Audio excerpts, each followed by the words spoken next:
The TV news reported an incredible event that will go down in history. The previously sent Apollo 11 landed on the moon. The screen showed a close-up of the one-man crew slowly descending to the lunar surface, step by step. These steps marked the beginning of a new era in human history. People have a hero who left the first traces in such an unknown space as space. A man-made robot with artificial intelligence has been announced as the first astronaut to reach the moon. In 1995, towards the end of his life, Einstein announced the long-awaited completion of his theory of the universe. Soon, humanity made a big breakthrough in the field of science. Exactly 1 year later, the United World Assembly announced the 3 laws of robotics to control created artificial intelligence and guide legislation. Gradually, the need for human workers began to disappear, and they were replaced by robots. Sometime later, almost 80% of the population no longer needed work. In 1997, after many major scientific advances, the world economy entered a golden age. The tractor dumped all the garbage into one large pile, which could indicate that someone's home had been here some time ago. Our hero was fond of drawing and did not miss the opportunity to capture everything that caught his attention. And now he was watching the tractor in action, sitting a little away from it and sketching all the details. While drawing, Sam didn't notice how quickly time was passing around him. Suddenly, a large doll-like object flew into the pile of garbage. This caught the hero's attention, causing him to flinch in surprise. Taking a closer look, he realized that it was a broken robot. The next moment, an idea came to him. At the same time, in her laboratory, the woman was studying the news about a new virus that was sweeping all sectors of the world. One clear symptom of this virus was coughing up blood. Suddenly, the door to the room opened and her grandson's voice reached her. Looking up from the screen, Louise turned to the boy, asking what had happened. Sam said with a happy smile that he had found something amazing.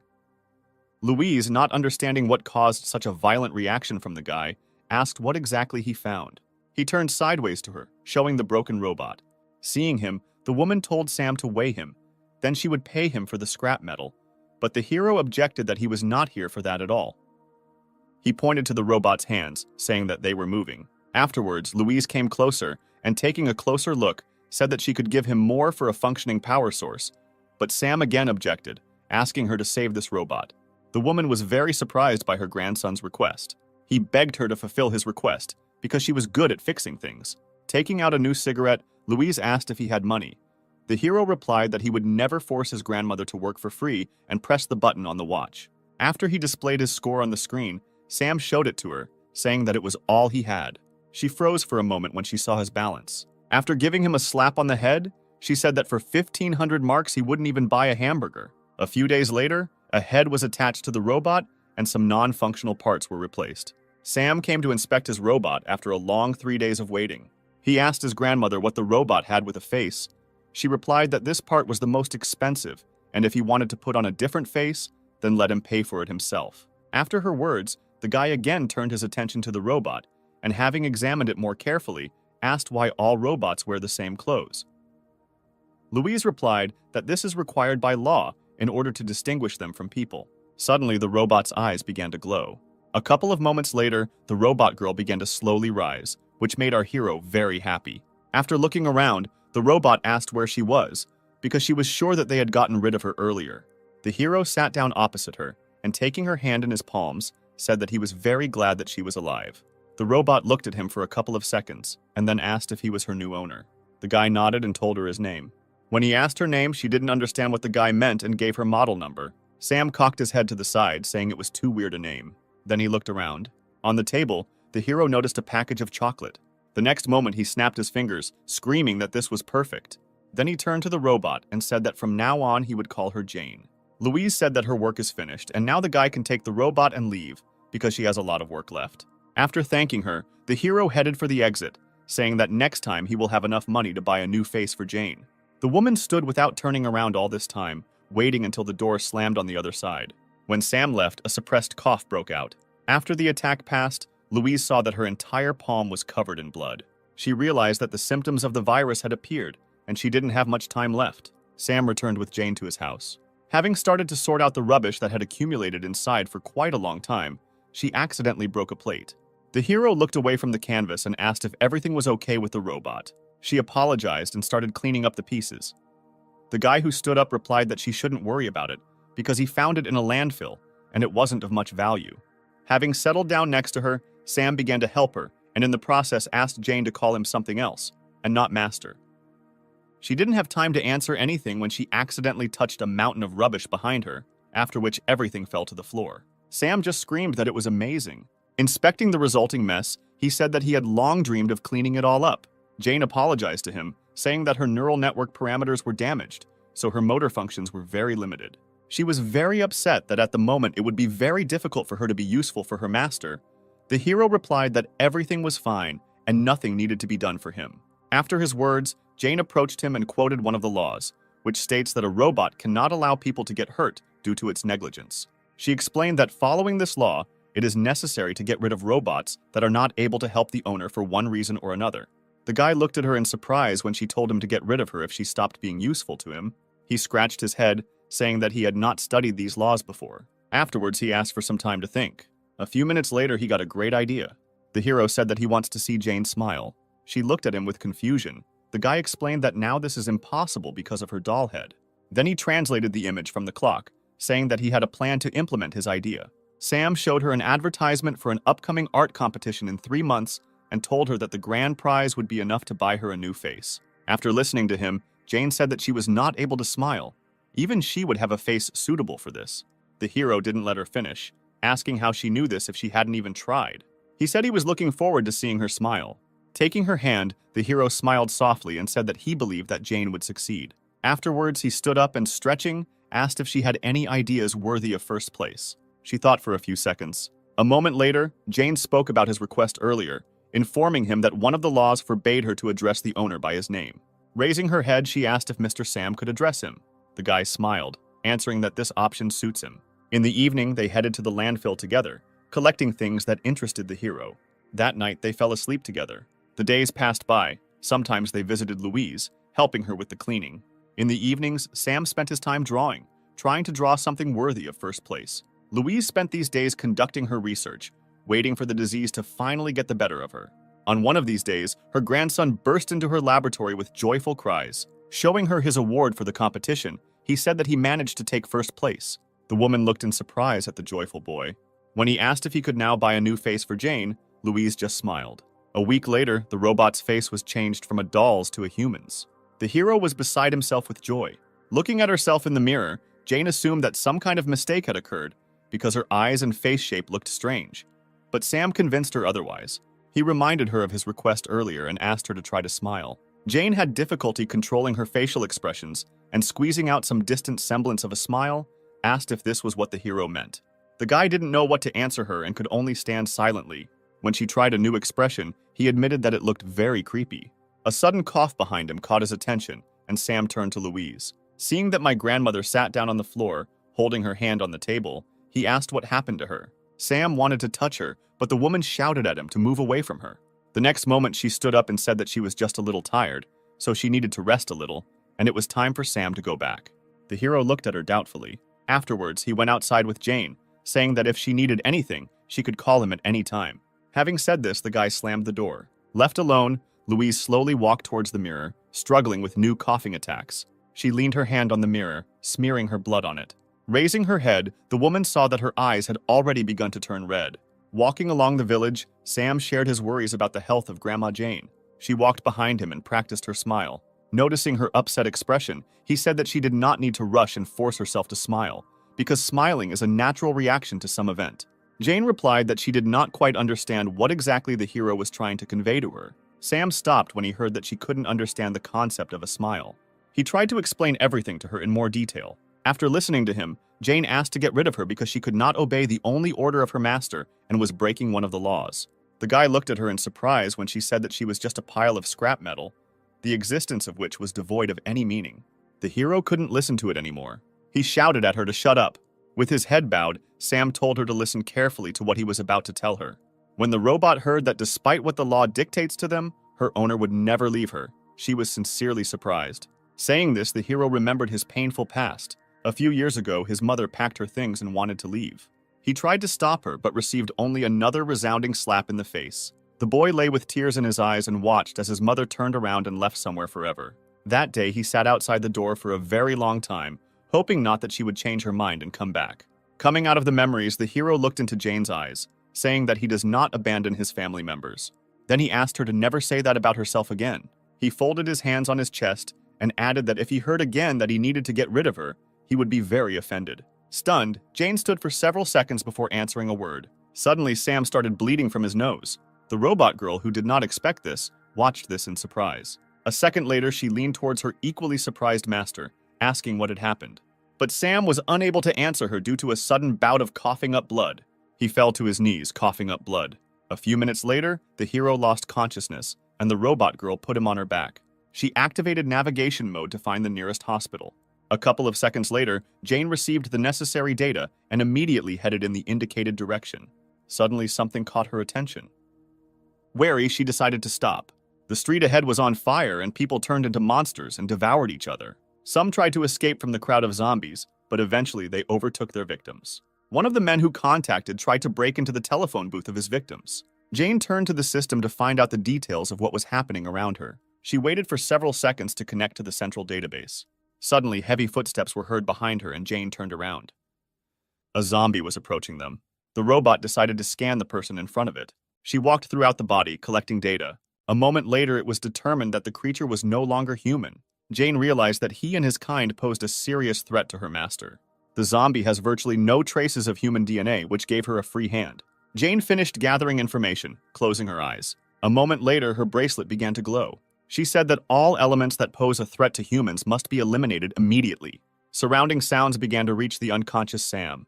A couple of seconds later, with great effort, he managed to open his eyes. He wanted to say something, but he couldn't come out with anything other than a wheeze. Having given up these attempts, he paid attention to what was happening around him. The houses were on fire, the street was strewn with dead bodies of people, while others behaved strangely and bit others. Suddenly, there was an explosion somewhere nearby, and the flames ignited with renewed vigor. This attracted the attention of the zombies. They broke away from their victims and headed in the direction where the explosion had been heard a second ago.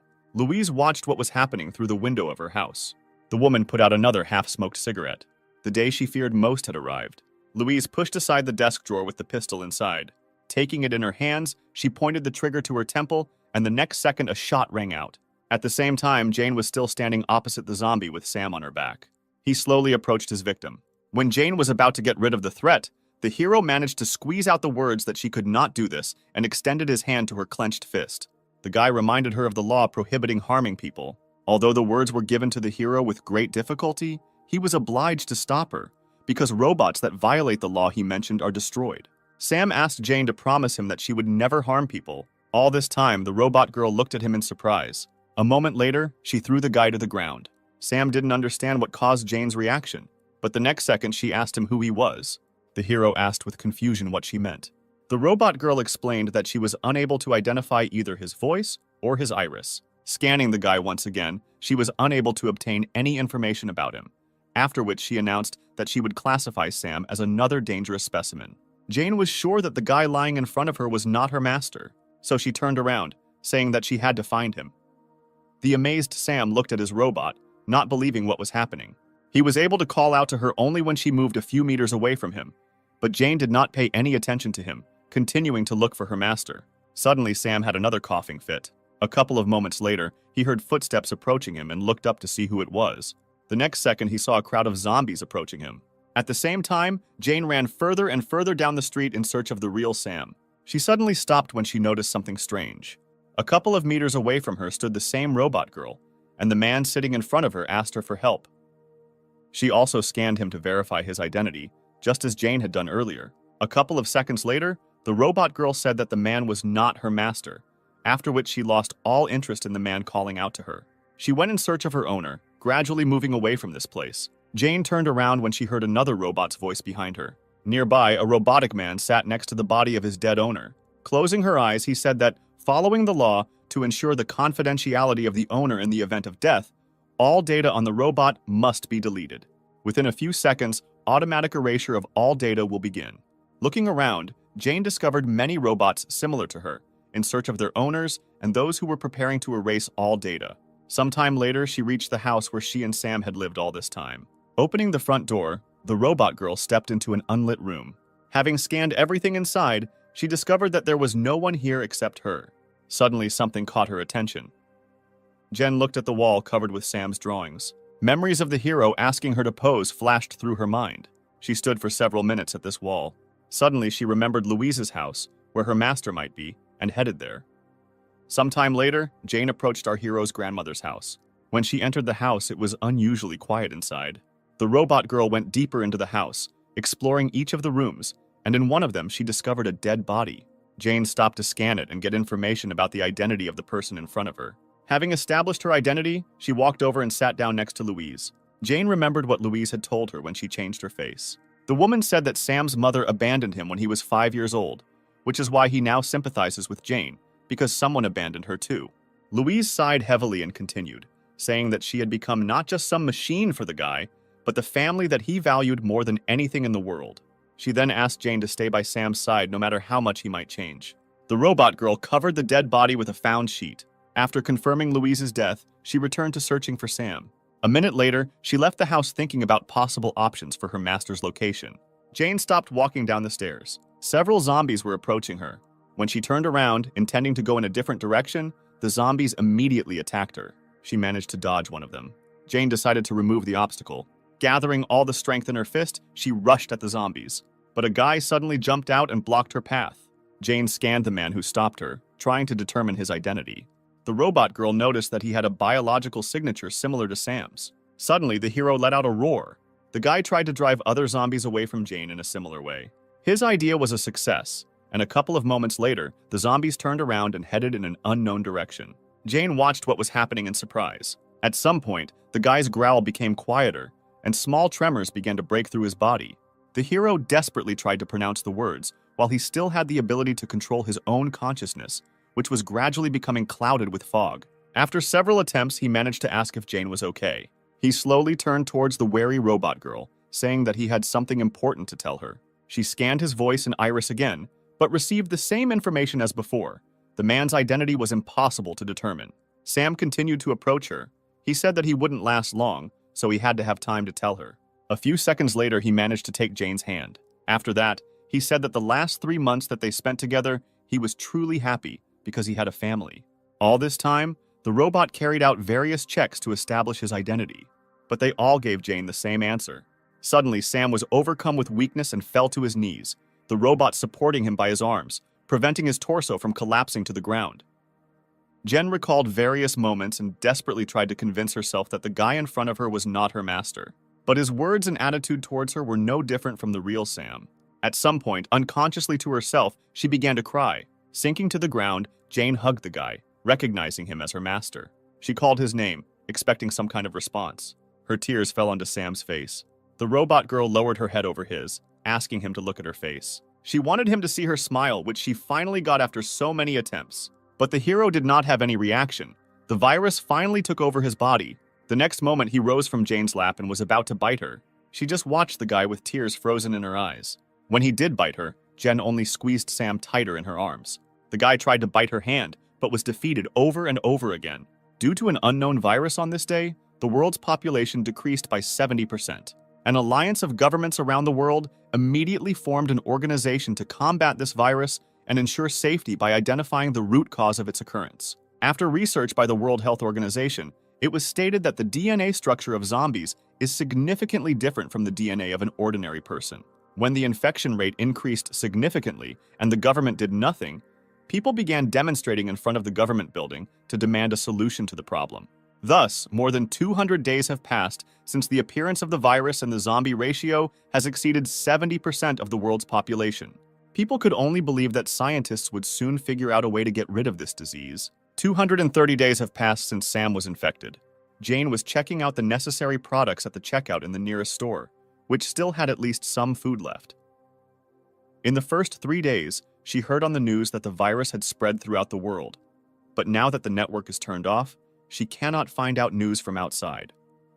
After putting the groceries into a bag, she thanked the former zombie salesman.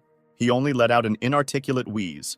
Jane assumed that other robots ceased functioning after losing their master, or they went somewhere else, continuing the search. In this village of robots, she was the only one left. She was tormented by questions about what the situation was in the outside world, and whether there was a cure for this disease.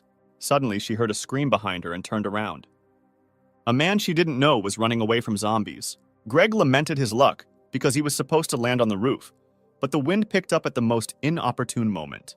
Suddenly, he tripped over the parachute ropes on his back and fell. The zombie decided to take advantage of this opportunity and rushed at his victim. Greg had already prepared himself for the fact that he was about to be bitten and closed his eyes. But when no pain followed after a few seconds of waiting, he opened his eyes, not understanding what had happened. Turning around, he saw that someone was blocking the zombie's path, protecting him. The stranger who saved him took his place, becoming the new victim of a zombie who was about to bite her. The man watched this in horror. He should not have allowed this situation to happen.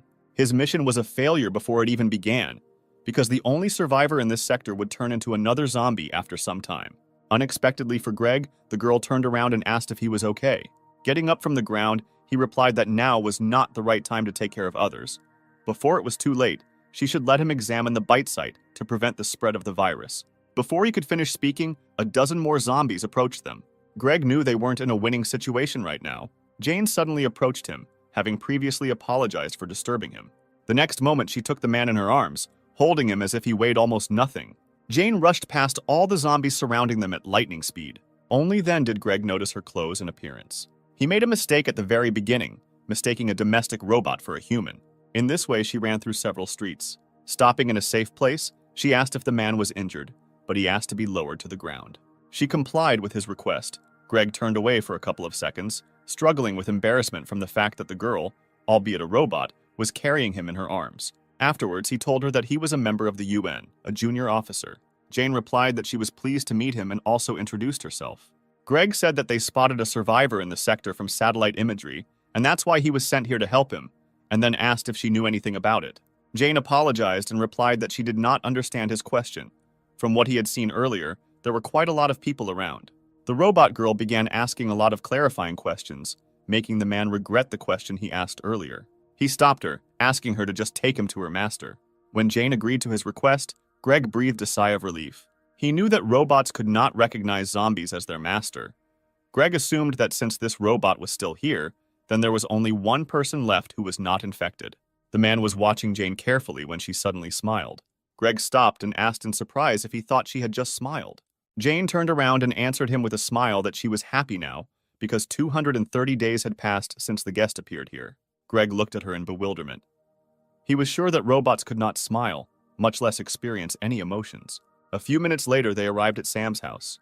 Going inside, Jane informed her master that she had returned, after which she walked towards the guy sitting by the canvas, leading Greg behind her. When the man spoke, the hero reacted to the stranger's appearance and turned in their direction. Seeing his face, Greg took a step back in horror. At the same moment, Sam rushed at him. Jane grabbed the guy by the torso, preventing him from attacking the man. She said that this man came here to help them, but the guy did not react to her words, trying to escape from her grip. Greg grabbed the weapon, pointing it at Sam. The man did not understand what this robot was doing. He asked if her original plan was to lure him here and make him zombie food. Jane replied that she understood why he thought this way and asked him to calm down and listen to her. But Greg was not going to listen to her any further and interrupted and said that he would kill this zombie. After his words, Sam's gaze changed. Jane asked that they listen to her first and said that her master would not do anything bad to Greg. Sam understands what she is saying. The man objected that this could not be true. The robot girl reminded him of one of the laws, which clearly states that robots cannot lie to people in any situation. Afterwards, she slowly let the guy go, saying that he would no longer attack. The man watched in surprise as Sam actually stopped trying to attack and just stood there while small tremors ran through his body. A moment later, the guy looked at the man calmly. Confused, Greg hesitantly lowered the gun. A few hours later, the sky began to take on the pink hues of sunset. Happy Jane was setting the table. Greg felt awkward having dinner with the zombie sitting opposite him, who was watching the man with interest. At one point, he turned to Jane, saying that he had never seen a zombie understand someone's words before. He asked if she used any means on the guy, or if she was using some special frequency that only zombies could understand. Jane replied that Sam used to bite her whenever possible. He also could not eat normal food and constantly threw everything around, making a mess. She was reassured by the fact that those infected did not die or become weaker, even if they did not eat. But one day she noticed something strange. Her master began to eat living creatures like rats. Because of his illness, he became more violent, and Jane did not know how to care for him in this condition. But after 3 months, the violent actions decreased, and he gradually began to understand her words. Now Sam can understand simple communication. Stretching out her hands to him, she said that at the moment, she herself did not know why her master's condition was gradually improving. Hugging him, Jane said that she believed that this virus could be destroyed and the affected people healed. Greg listened in amazement to the robot girl's story. She was silent for a couple of seconds, after which she looked up at him, in which some hope was read. This was the first time the man had heard of someone believing that this was just a disease from which one could be cured. He tried to understand the reason why this robot perceives zombies as people. Suddenly, she asked if she could ask Greg one question. Having received his approving nod, Jane asked what the situation was in the outside world. The man replied that the situation outside has not changed much. The number of zombies is constantly increasing. Although scientists are conducting an in-depth study of the virus, they have not been able to make any progress in anything. He said that the government is inactive, and now everyone understands that they are in a hopeless situation, and such a thing as hope has long left them. Jane listened to his story in horror. After a short pause, Greg continued, saying that this was exactly the situation a month ago. But now everything is different. The government has finally presented a plan that can help solve the current situation. Rising from the table, the man said that he couldn't share much at the moment. The only thing he was sure of and what he could promise her was that within 6 months, they would be able to deal with the virus and put an end to it all. He then sat down next to Sam, saying that he was a special case. The man was not sure whether the boy could be healed, but if Jane sent him to a medical laboratory, then there she would definitely be able to get a definite answer. Opening the front door, he promised that as soon as he returned, he would send a rescue team here, so they would only have to wait a little. After his words, Jane bowed, thanking him for his help. When Greg got outside, it was already deep night. Taking out the photo, he was disappointed that there was no survivor here after all. And the one spotted from the satellite turned out to be an ordinary household robot capable of smiling. The current situation might even seem funny to him if it weren't so serious. The call he received distracted him from his thoughts. When Greg answered the call, he was asked to report on the situation. He said that as a result of searches in this sector, no survivors were found. The image they received from the satellite belonged to a domestic robot. At the same time, Jane tried to wash Sam, who tried to resist her, but she smiled and tried to explain to him the importance of this process. Looking up from the report, Greg noticed someone approaching from the side. Noticing his target, the zombie attacked him, but the man reacted faster, and the next moment he shot at the zombie. As he approached, he shot several more times at the dead body. Greg thought for a couple of seconds, remembering today's events. After stepping on the dead zombie's head, he said that there was no more important information worth sharing. The man concluded his report by saying that there was only a defective robot that mistakes zombies for people. After listening to him, the officer said that in this case, they could count it as a violation of the law on robot vagrancy. Then he said that the punitive detachment was currently carrying out a cleanup operation 500 kilometers from this sector. They will immediately be given an order to destroy all monsters in Greg's sector. A couple of moments later, they contacted the commander of the punitive squad, providing the coordinates. Unsuspecting Jane and Sam were enjoying their time in the bathroom. The next morning, the punitive detachment moved towards its next target. At the same time, Sam was scratching the wall with a stationary knife. Jane, who was cleaning, looked at him excitedly. The hero didn't pay attention to anything, carefully applying new scratches to the wall. At some point, Jane approached him and took the knife, asking him to be careful. When the knife was in her hands, the robot girl decided to pay attention to the wall. Raising her eyes, she froze in amazement for several seconds. Sam scratched her picture on the wall. She turned her gaze to the guy and joyfully asked him if he portrayed her. The hero nodded his head, confirming her guess. Jane looked at the image again with delight. Sometime later, she went to the store. While choosing various objects to draw, the robot girl beamed with happiness because her master had shown interest in something for the first time. It seemed to her that the damaged parts of the brain were beginning to recover, and the disease began to gradually recede. That is why, for the first time, she felt that she was flying home on the wings of happiness. She covered most of the distance by making long jumps. A sudden sound caught her attention. Raising her head up, Jane saw several planes flying past. She thought that this was the same rescue unit that Greg had told her about. But a moment later, scanning the passing plane, she realized that something was wrong. This model is clearly not used as a rescue aircraft. Her eyes widened in surprise as the realization dawned on Jane that they were being used for bombing. A couple of seconds later, the village was attacked and terrifying explosions were heard everywhere. Zombies burned alive in the flames that engulfed everything around them. Jane was thrown aside by the force of the explosion. She hit her face and fell to the ground. Slowly rising, the robot requested access to the database, trying to find out at least something about what was happening now. Sudden gunshots and zombie screams caught her attention, forcing her to turn around. What she saw made her freeze for several moments. Armed robots emerged from the raging flames. Jane recognized the model immediately. These robots have been manufactured for 12 years for the most dangerous military operations. She didn't understand why military robots were sent here, because there were only sick people here. Suddenly, they opened fire. The robots got rid of the zombies without any delay. Jane was confused, because earlier she had been informed about the arrival of a rescue squad, but not a punitive one. She began to analyze all the data she had received since Greg arrived with them. His words about salvation turned out to be a lie. Jane also remembered that the man was collecting information about possible survivors here. She realized what exactly it was. That same countermeasure in relation to solving the problem with the virus. Greg meant by this the complete destruction of the source of infection. Jane realized that her master was in danger. A couple of minutes later, she was approaching their house. Noticing the broken door, her excitement intensified. A moment later, she noticed someone else's footprints left at the front door. Jane ran into the house, hoping Sam wasn't hurt. However, as soon as she was inside, she saw a military robot with a pistol in his hands. Looking at Sam standing against the wall, Jane was convinced that he was alive and unharmed. Then she turned her gaze to the military robot. It was obvious that she had no chance of winning if she went into battle with him. But even realizing this, Jane was obliged to protect her master. The robot girl attacked the enemy, striking him in the head. At the very last moment, the military robot reacted and grabbed her wrist. For a couple of seconds, Jane was grabbed and hung in the air. It took the military robot a couple of moments to identify the model of the robot that attacked him, after which he said that following the laws, the robotic home must be eliminated. A moment later, the robot attacked Jane, intending to destroy her. At the same moment, the final percentage of her victory was completed, which was only 1,000th. As she fell to the floor, she noticed the frightened expression on Sam's face. Even if her body is torn to pieces, she must protect it. Analyzing everything that had just happened, she remembered that without violating certain articles, the robot could protect itself. At the moment when Jane attacked the military robot, the third section was applied to her. Therefore, her opponent will not rest until she is completely destroyed. She was completely satisfied that the military robot's attention would be focused entirely on her. The next moment, she released her hand from his grip. Then she turned around in the air. Jane strove towards Sam, who was standing opposite the window. When she finally caught up with him, the military robot aimed his weapon at them. But Jane managed to jump through the window with her master, avoiding the bullets. Despite her successful escape, she had suffered severe damage to her chest and energy core a few minutes earlier. If Jane does not receive repairs in the next 8 hours, her functions will stop. But even realizing this, the robot girl was ready to sacrifice everything to help Sam escape.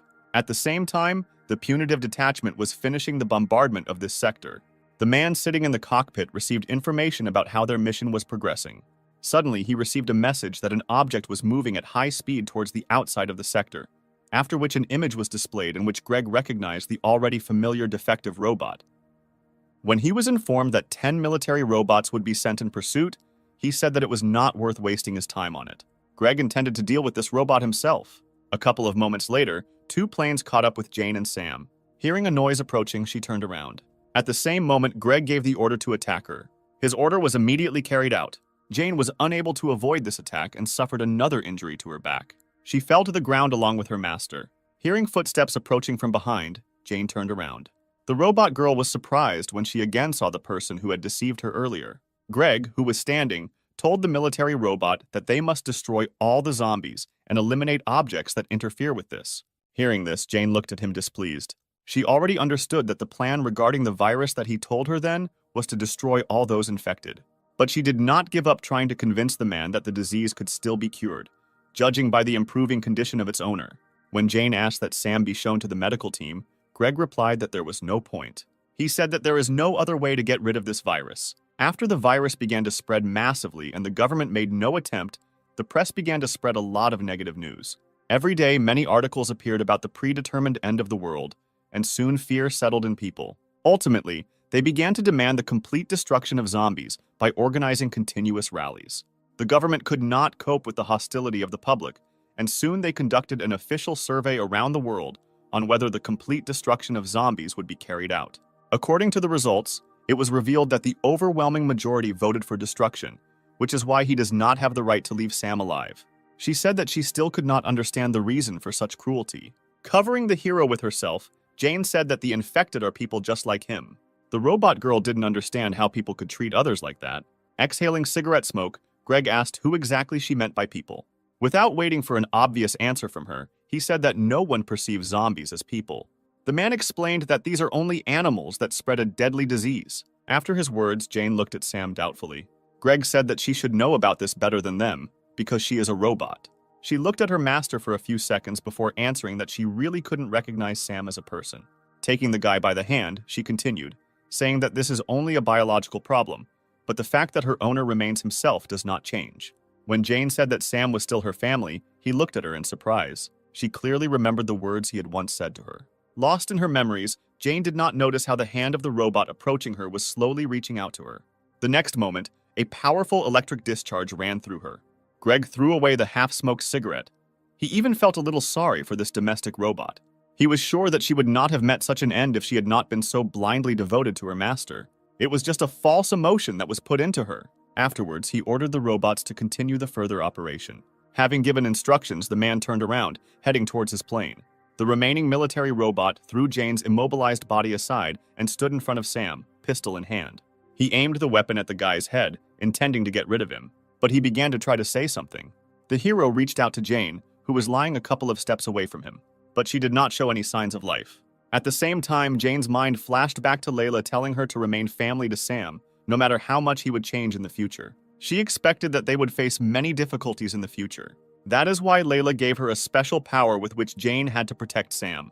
A few moments later, the robot girl received a notification that the update download was complete. After that, her body rose up and she was engulfed in a golden glow. This caught the attention of Greg, who had already decided that he was done with her. He barely had time to turn around when half the body of a military robot appeared at his feet. Jane managed to deal with the robot that attacked her in the blink of an eye. The stunned man stood there, trying to comprehend what exactly had just happened. The robot girl decided for herself that from now on, anyone who poses a threat to her master must be destroyed. The hero himself looked at her in surprise. The military robots took up a defensive position, holding their weapons at the ready. Jane came to Sam's defense. Greg didn't understand how this was even possible, because just a minute ago she had been taken out of action. Looking at the robot lying in front of him, many questions appeared in his head one after another. Meanwhile, Jane unfastened one of the buttons on her suit. After the mechanism was activated, a protective dome surrounded the guy. When Sam began to panic, not understanding what had happened, she explained that this dome was intended to protect him, and he just needed to wait a little while she dealt with the enemies. Greg ordered the military robots to destroy Jane as quickly as possible, but not even a couple of seconds had passed before their heads were blown off. The shocked man did not even have time to understand what happened. Turning around, he saw Jane standing with the head of one of the military robots in her hand.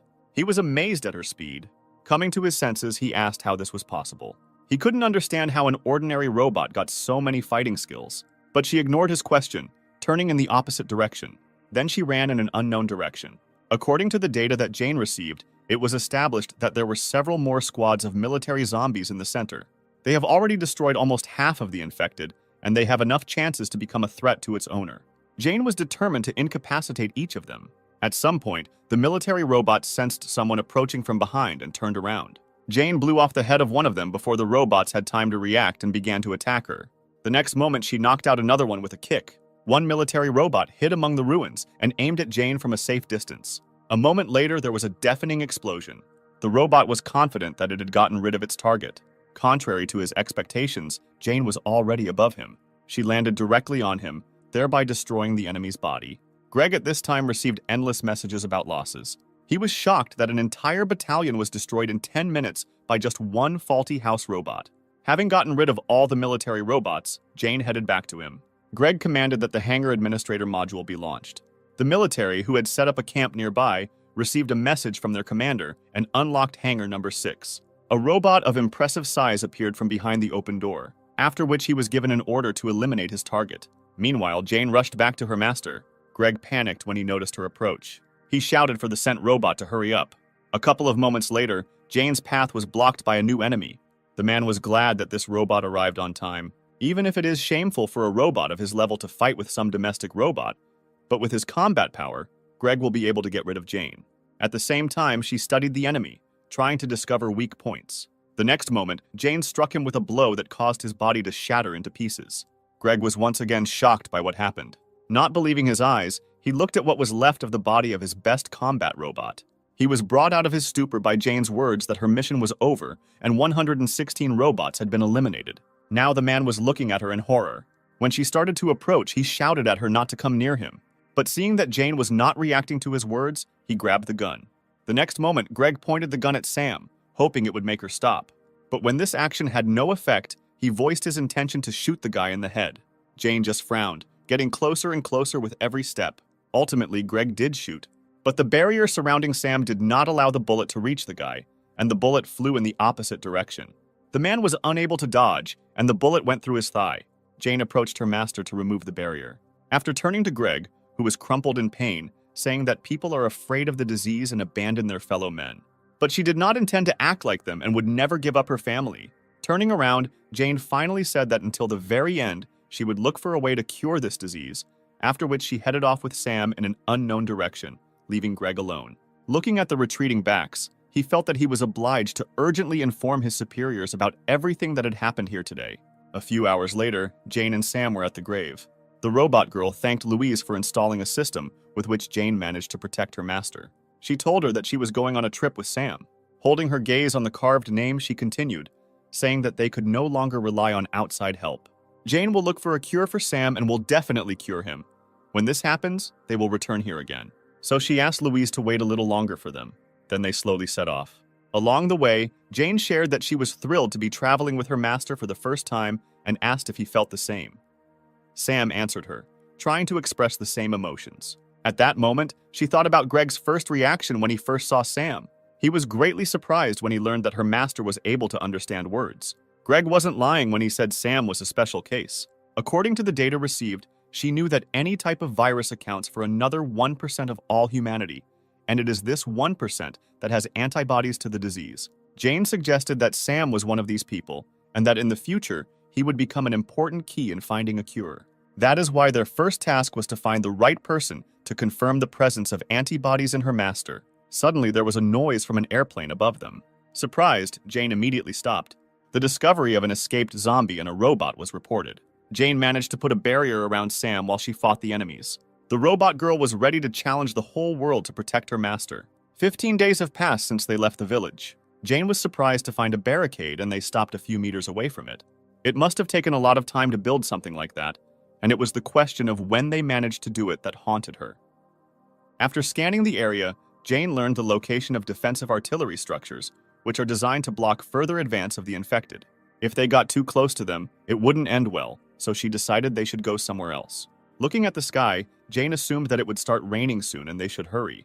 A moment later, confirming her thought, the first drop fell from the sky. When they reached the nearest town, it was already pouring rain. Jane covered Sam with rain the whole way, but the rain was too heavy and the umbrella could do little to help them.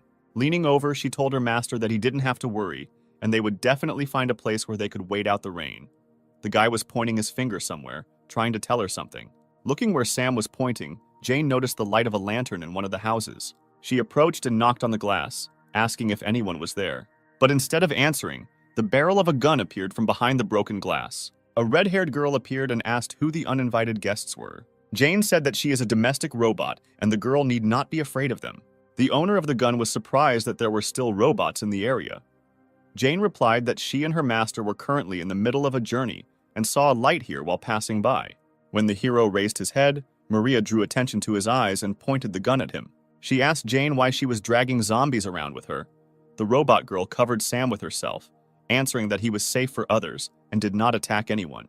But Maria fired a bullet at Jane, not allowing her to finish. She warned that if they came closer, she would definitely shoot again. Finally, the girl advised to get rid of this zombie as soon as possible. After her words, Jane's gaze filled with sadness. Sam was worried about her and reached out with his hand to the injured forehead of his only family member. Smiling, she said that she was fine and that this damage would be repaired automatically within 10 minutes. Moving away from this house, Jane took a last look at it. She had the opportunity to personally verify that people were really very afraid of the infected, but she could not leave everything as it was. Maria's younger sister excitedly asked if her sister had killed that girl, but she replied that it was a robot and it was impossible to kill her with a regular gun. When Anya said that Maria shot the robot in the head, the girl hesitantly replied that she only wanted to fire a warning shot and did not intend to intentionally hit her. Anya, no less worried, asked what they would do if the robot nevertheless presented them with the fact that she had been shot in the head. Maria, who was shooting for the first time in her life, was surprised by the strong recoil from the weapon she had previously selected. Looking out the window, the younger sister looked at the retreating backs, saying that she felt sorry for them. The girl handed Anya a chocolate bar, saying that now was not the best time to worry about others, but Anya replied that she was not hungry and Maria should eat it herself. But she insisted, saying that Anya had not eaten anything since yesterday. Her younger sister crossed her arms over her chest, answering that Maria herself had not eaten for 3 days. Thus they argued for some time. They were interrupted by Jane reappearing. Maria immediately grabbed her gun and pointed the gun at her and asked why she was here again. The robot girl raised her hands asking to be listened to. After that, she picked up a large box of food, saying that she couldn't pass by and decided to help them by collecting some food from the nearby market. Seeing this, the sisters could no longer think about anything other than the food in front of them. At this time, the sisters were enthusiastically gobbling up food on both cheeks. Anya thanked Jane with tears in her eyes, saying that they had not been able to eat properly for several days. She smiled and replied that there was still a lot of food left, and if they wanted something else, they could say so at any time. Drawing attention to Sam, who was standing with his back to them, the girl asked why he did not eat with them. Jane replied that he was sick and could not eat normal food at the moment. Frowning, Maria asked if she was planning to fatten them up so that she could later feed them to her master. Jane assured her that this was not the case. Anya did not take her interested gaze off Sam. She walked over and touched his back, getting his attention. A couple of seconds later, the surprised hero turned to her. Anya could not hide her joy. Her sister immediately jumped up from her seat, telling the girl to immediately move away from him. But she ignored her and, shaking Sam's hand, offered friendship. The guy hummed uncertainly. Alarmed, Maria repeated her request again, but in a more insistent voice. Dissatisfied, Anya turned to her sister, reminding her that Sam was not dangerous, then asked him if he would eat her. He shook his head negatively. The girl smiled happily, saying that he was friendly. Maria could hardly contain her emotions when her sister suggested how nice it would be if other zombies were like Sam and their mother remained alive. At dawn, the rain finally stopped. The zombies were still wandering around aimlessly. For the first time in a long time, Anya was able to sleep peacefully without nightmares. Maria patted her sister on the head and thanked Jane for her help. Smiling, she replied that she was also grateful to them, because it was the first time that her master looked like his former self. Removing her hand from Anya's hair, the girl asked Jane and Sam to leave them as soon as possible, causing the surprise of her guest. Taking a photo from the shelf, Maria explained that she was very worried about Sam being a zombie. She said that 2 months ago their neighbor also became infected. Ultimately, their mother died. One morning, the woman left the house to find food for them. But not even a couple of minutes had passed before zombies surrounded her and ate her alive. Maria watched this with tears in her eyes. She could not even go out to help her mother. Clutching the photo to herself, the girl said that Anya was sleeping at that time and did not see that tragic scene. But Maria could not cope with her hatred of zombies. Then she repeated her request that they leave this house. Bowing her head, Jane replied that being a robot, she had no right to refuse a person. But before leaving, she asked Maria if she would like to listen to some interesting information. The interested girl asked what exactly the robot wanted to tell her. Jane said that if they went west, about 20 kilometers from here, they could find a barricade built by people, and there Maria and her sister could get help. She also said that she could take them there. It was difficult for the girl to believe her words.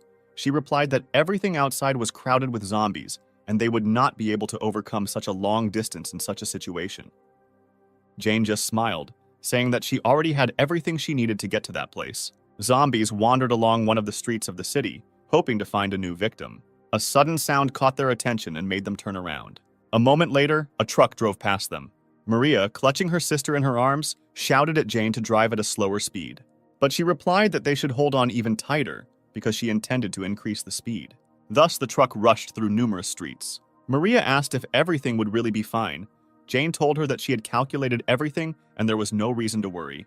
The robot girl turned to her and smiled, asking her to trust her. Suddenly, Maria pointed in front of her and shouted for Jane to look ahead. A lot of zombies were moving towards the truck. Jane told everyone to hold tight. The next moment, the truck increased its speed. The sisters, not used to this, screamed in horror. They rushed through the crowd of zombies with lightning speed. The zombies did not have time to react to the truck flying past them. Thus, they left there unharmed. Anya looked at Jane with admiration, saying that she drives a car very cool. Sometime later, they left the city. What Jane saw the next moment made her wary. The highway was strewn with cars that had driven into each other, with zombies wandering among them. Jane analyzed the situation and realized that there was not enough space on the road for them to pass safely. Maria told the robot girl to step on the gas and drive without stopping. She had no intention of sparing the monsters that ate people. Seeing that Jane was not reacting to her words, Maria ordered her to shoot down everyone who got in the way of the zombies. She did not move for a couple of seconds, wondering whether to carry out this order. Then she pressed the gas pedal. The truck was heading straight towards a crowd of zombies. Maria, overcome with rage, screamed for Jane to kill them all. But suddenly the truck changed its direction, turning to the side. A moment later, they broke through the guardrail, driving off the highway. The frightened sisters screamed in horror. Jane moved along the lumpy surface, leading them further away from the zombies. Dissatisfied, Maria asked why she did not follow her order. Apologizing, the robot girl replied that she could not follow orders that violated established laws. She recalled that according to the first article of the first law, robots cannot harm humans. When Maria objected that zombies were no longer people, Jane replied that no matter how much they had changed, to her, they were still people who needed help. Jane understood that the girl held a grudge against the infected people, but they were not to blame for being exposed to this disease. These people were only victims of one accident. After her words, Maria's gaze filled with rage again. The girl was angry that Jane had written off everything as just a simple accident. At the same moment, the truck turned, entering the road leading past another town. Maria barely held back her tears and said that she could not come to terms with the fact that their mother died due to some accident. She reached out to Jane to get some answers from her about what had happened. But suddenly a zombie appeared in front of them, attracting their attention. Jane began to twist the steering wheel to avoid hitting the zombies. Suddenly, the truck ran over a huge rock. A moment later, he tilted dangerously, freezing near the zombie. But not even a couple of seconds had passed before the truck turned over with a terrible roar and fell on its side. Those sitting inside were thrown aside. The zombies gradually began to surround the car, feeling their victims inside. When Maria opened her eyes, they saw through the glass many faces of monsters surrounding them. They did not give up their attempts to reach the victims. Assessing the situation, Jane asked the sisters to remain calm, but Maria interrupted her, saying that if she had followed her order, then this would not have happened. She doesn't care why these people became zombies. All that matters now is that they are monsters who eat other people. If they don't get rid of them, they will eventually become the same themselves. Sitting Sam back down, Jane replied that it was for this reason that she was looking for a cure for her master. Maria looked at her with confusion. The robot girl explained that if she manages to find a cure for this virus, then no one else will suffer. But Maria only laughed sadly, saying that these were just stupid hopes. Afterwards, Jane turned to her master with a request. She asked if he could protect the sisters for 8 minutes. Sam nodded his head affirmatively. After receiving his answer, Jane climbed out of the truck and rushed through the crowd. The zombies gathered at the entrance tried to get inside. Maria and Anya experienced real horror. The hero began to growl and push other zombies away. The girl was surprised that Sam was really trying to protect them. Suddenly, the truck began to rise. The girl screamed in fear again, and the surprised guy tried not to fall out of the front window. Jane managed to turn the truck over and lift it, thereby protecting her charges from the zombies. She shouted at Maria to fasten everyone's seatbelt. The girl, not understanding anything, sat looking around. Anya quickly came to her senses and fulfilled Jane's request, fastening Sam. The next moment, the truck was thrown over the top. Anya looked out the window in surprise. The truck hovered in the air, covering a long distance. Jane followed them along the ground. When the truck began to descend, she jumped up towards the truck. A few seconds later, Jane caught up with the truck. She supported the truck, softening its landing. The girls screamed in horror again, feeling that they were starting to fall. Having touched the ground, Jane tried to brake, still holding the truck. A few seconds later, she finally managed to stop. At the same time, behind the walls of the barricade, people did not stop monitoring the situation around them. Having received an urgent report, one of the employees actively knocked on the door of his boss's office, waiting for permission to enter. A few moments later, the man gave permission to enter, without raising his head from the numerous documents that littered his desk. When Justin asked what was going on, he was informed about the received surveillance images. His hand froze, pen in hand, right above the document when he heard a truck approaching the barricade, which belonged to a survivor from the contaminated area. Putting his pen aside, Justin reached for his glasses to take them off. He was interested in this survivor he had just been informed about. Jane got behind the wheel again, and now they continued on their way without obstacles in the form of zombies. She broke the silence in the car by turning to Maria. She turned away when Jane asked if Maria was angry with her. But then she turned around and replied that they all almost died, and Jane should have warned about what she was going to do. Anya interrupted her sister and smiled and said that she enjoyed it, as if they were riding a roller coaster. A few minutes later, a barricade finally appeared in front of them. Jane told her sisters that they were almost to the point where they could help them. When Anya pointed to the wall and asked what it was, Maria replied that it was the place where the soldiers were who could protect them. She said the days of sitting cooped up, afraid to go outside, and sharing leftover food would finally end. Anya looked at her sister with delight, asking if she could go to school now.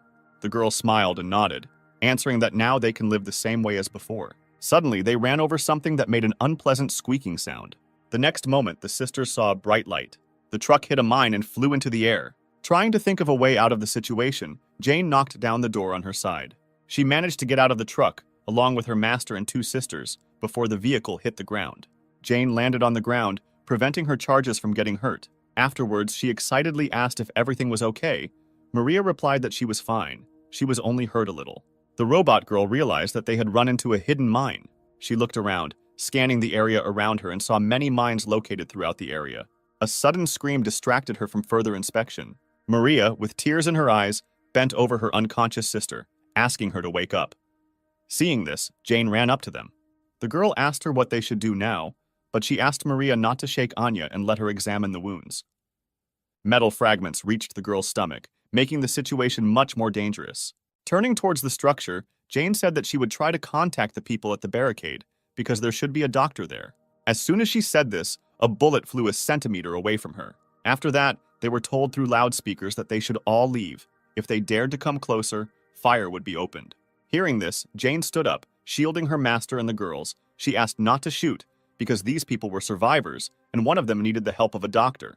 She was told that this announcement was for temporary beings. Justin reported that a few months ago, one survivor had already been rescued, but in the end he was infected, and a couple of days later, an incident occurred that contributed to the rest of the surrounding areas being infected. It was from that day that the government established that all people in the affected areas would be marked as temporary beings, so now they have no right to let them in. Maria couldn't believe what she heard. She didn't want to believe that they had come such a long way in vain, risking their lives. She was filled with resentment, anger, and despair. Suddenly, she screamed for them to be let in, because it was too inhumane to do this to them. Observing this, Justin forbade calling anyone from the infected area survivors and treating them the same way they treat zombies. If they approached, it was ordered to open fire immediately. Suddenly, he was informed that a large number of zombies were approaching the barricade. Zombies flocked to the sound of an exploding mine that attracted them. It was established that they came from neighboring sectors. Justin immediately ordered everyone to take up fighting positions and be ready to fight. At the same time, Sam and Jane turned towards the approaching zombies. What was happening was completely beyond Jane's calculations. She could not believe that the soldiers would really leave them like that. Having regained her composure, she turned to Maria, saying that they needed to get out of here as soon as possible. In a quiet voice, the girl asked what would happen after they escaped from here. She had no idea where to go when zombies were roaming everywhere, and those who could help them refused to do so. Jane tried to calm her down, but the girl interrupted her, saying that everything they do is useless and they will all die in the end. The robot girl decided to bring her to her senses, reminding her of Anya's condition. If she does not receive help in time, she will definitely die. Hearing her name, the girl turned her head towards Jane, who was speaking. The zombie got dangerously close to her, but she did not notice this, expecting at least some reaction from Maria to her words. When two more zombies appeared behind her, Sam ran up to Jane, pushing them back. The robot girl shouted to Maria that she and her master would detain the zombies, so she should take her sister and run. Anya's eyes gradually lost their shine, but she looked at only one point. Suddenly, she asked her sister to turn around and look ahead. Maria hesitantly turned her head, looking where her sister was looking. The next moment, she froze in shock. Among the crowd of zombies, the girl saw her mother. Maria could not believe that in front of her was really her mother, who died before her eyes on that ill-fated day. The sisters froze, looking only at the figure approaching them. Suddenly, Anya smiled, saying that their mother had finally returned to pick them up. Overjoyed, the girl slowly rose to her feet. Maria came to her senses only when her sister headed towards the zombies. She screamed, trying to stop her, but Anya did not hear her and slowly walked into the deadly arms of her mother. She was really happy to see her mother, whom she had missed so much all this time.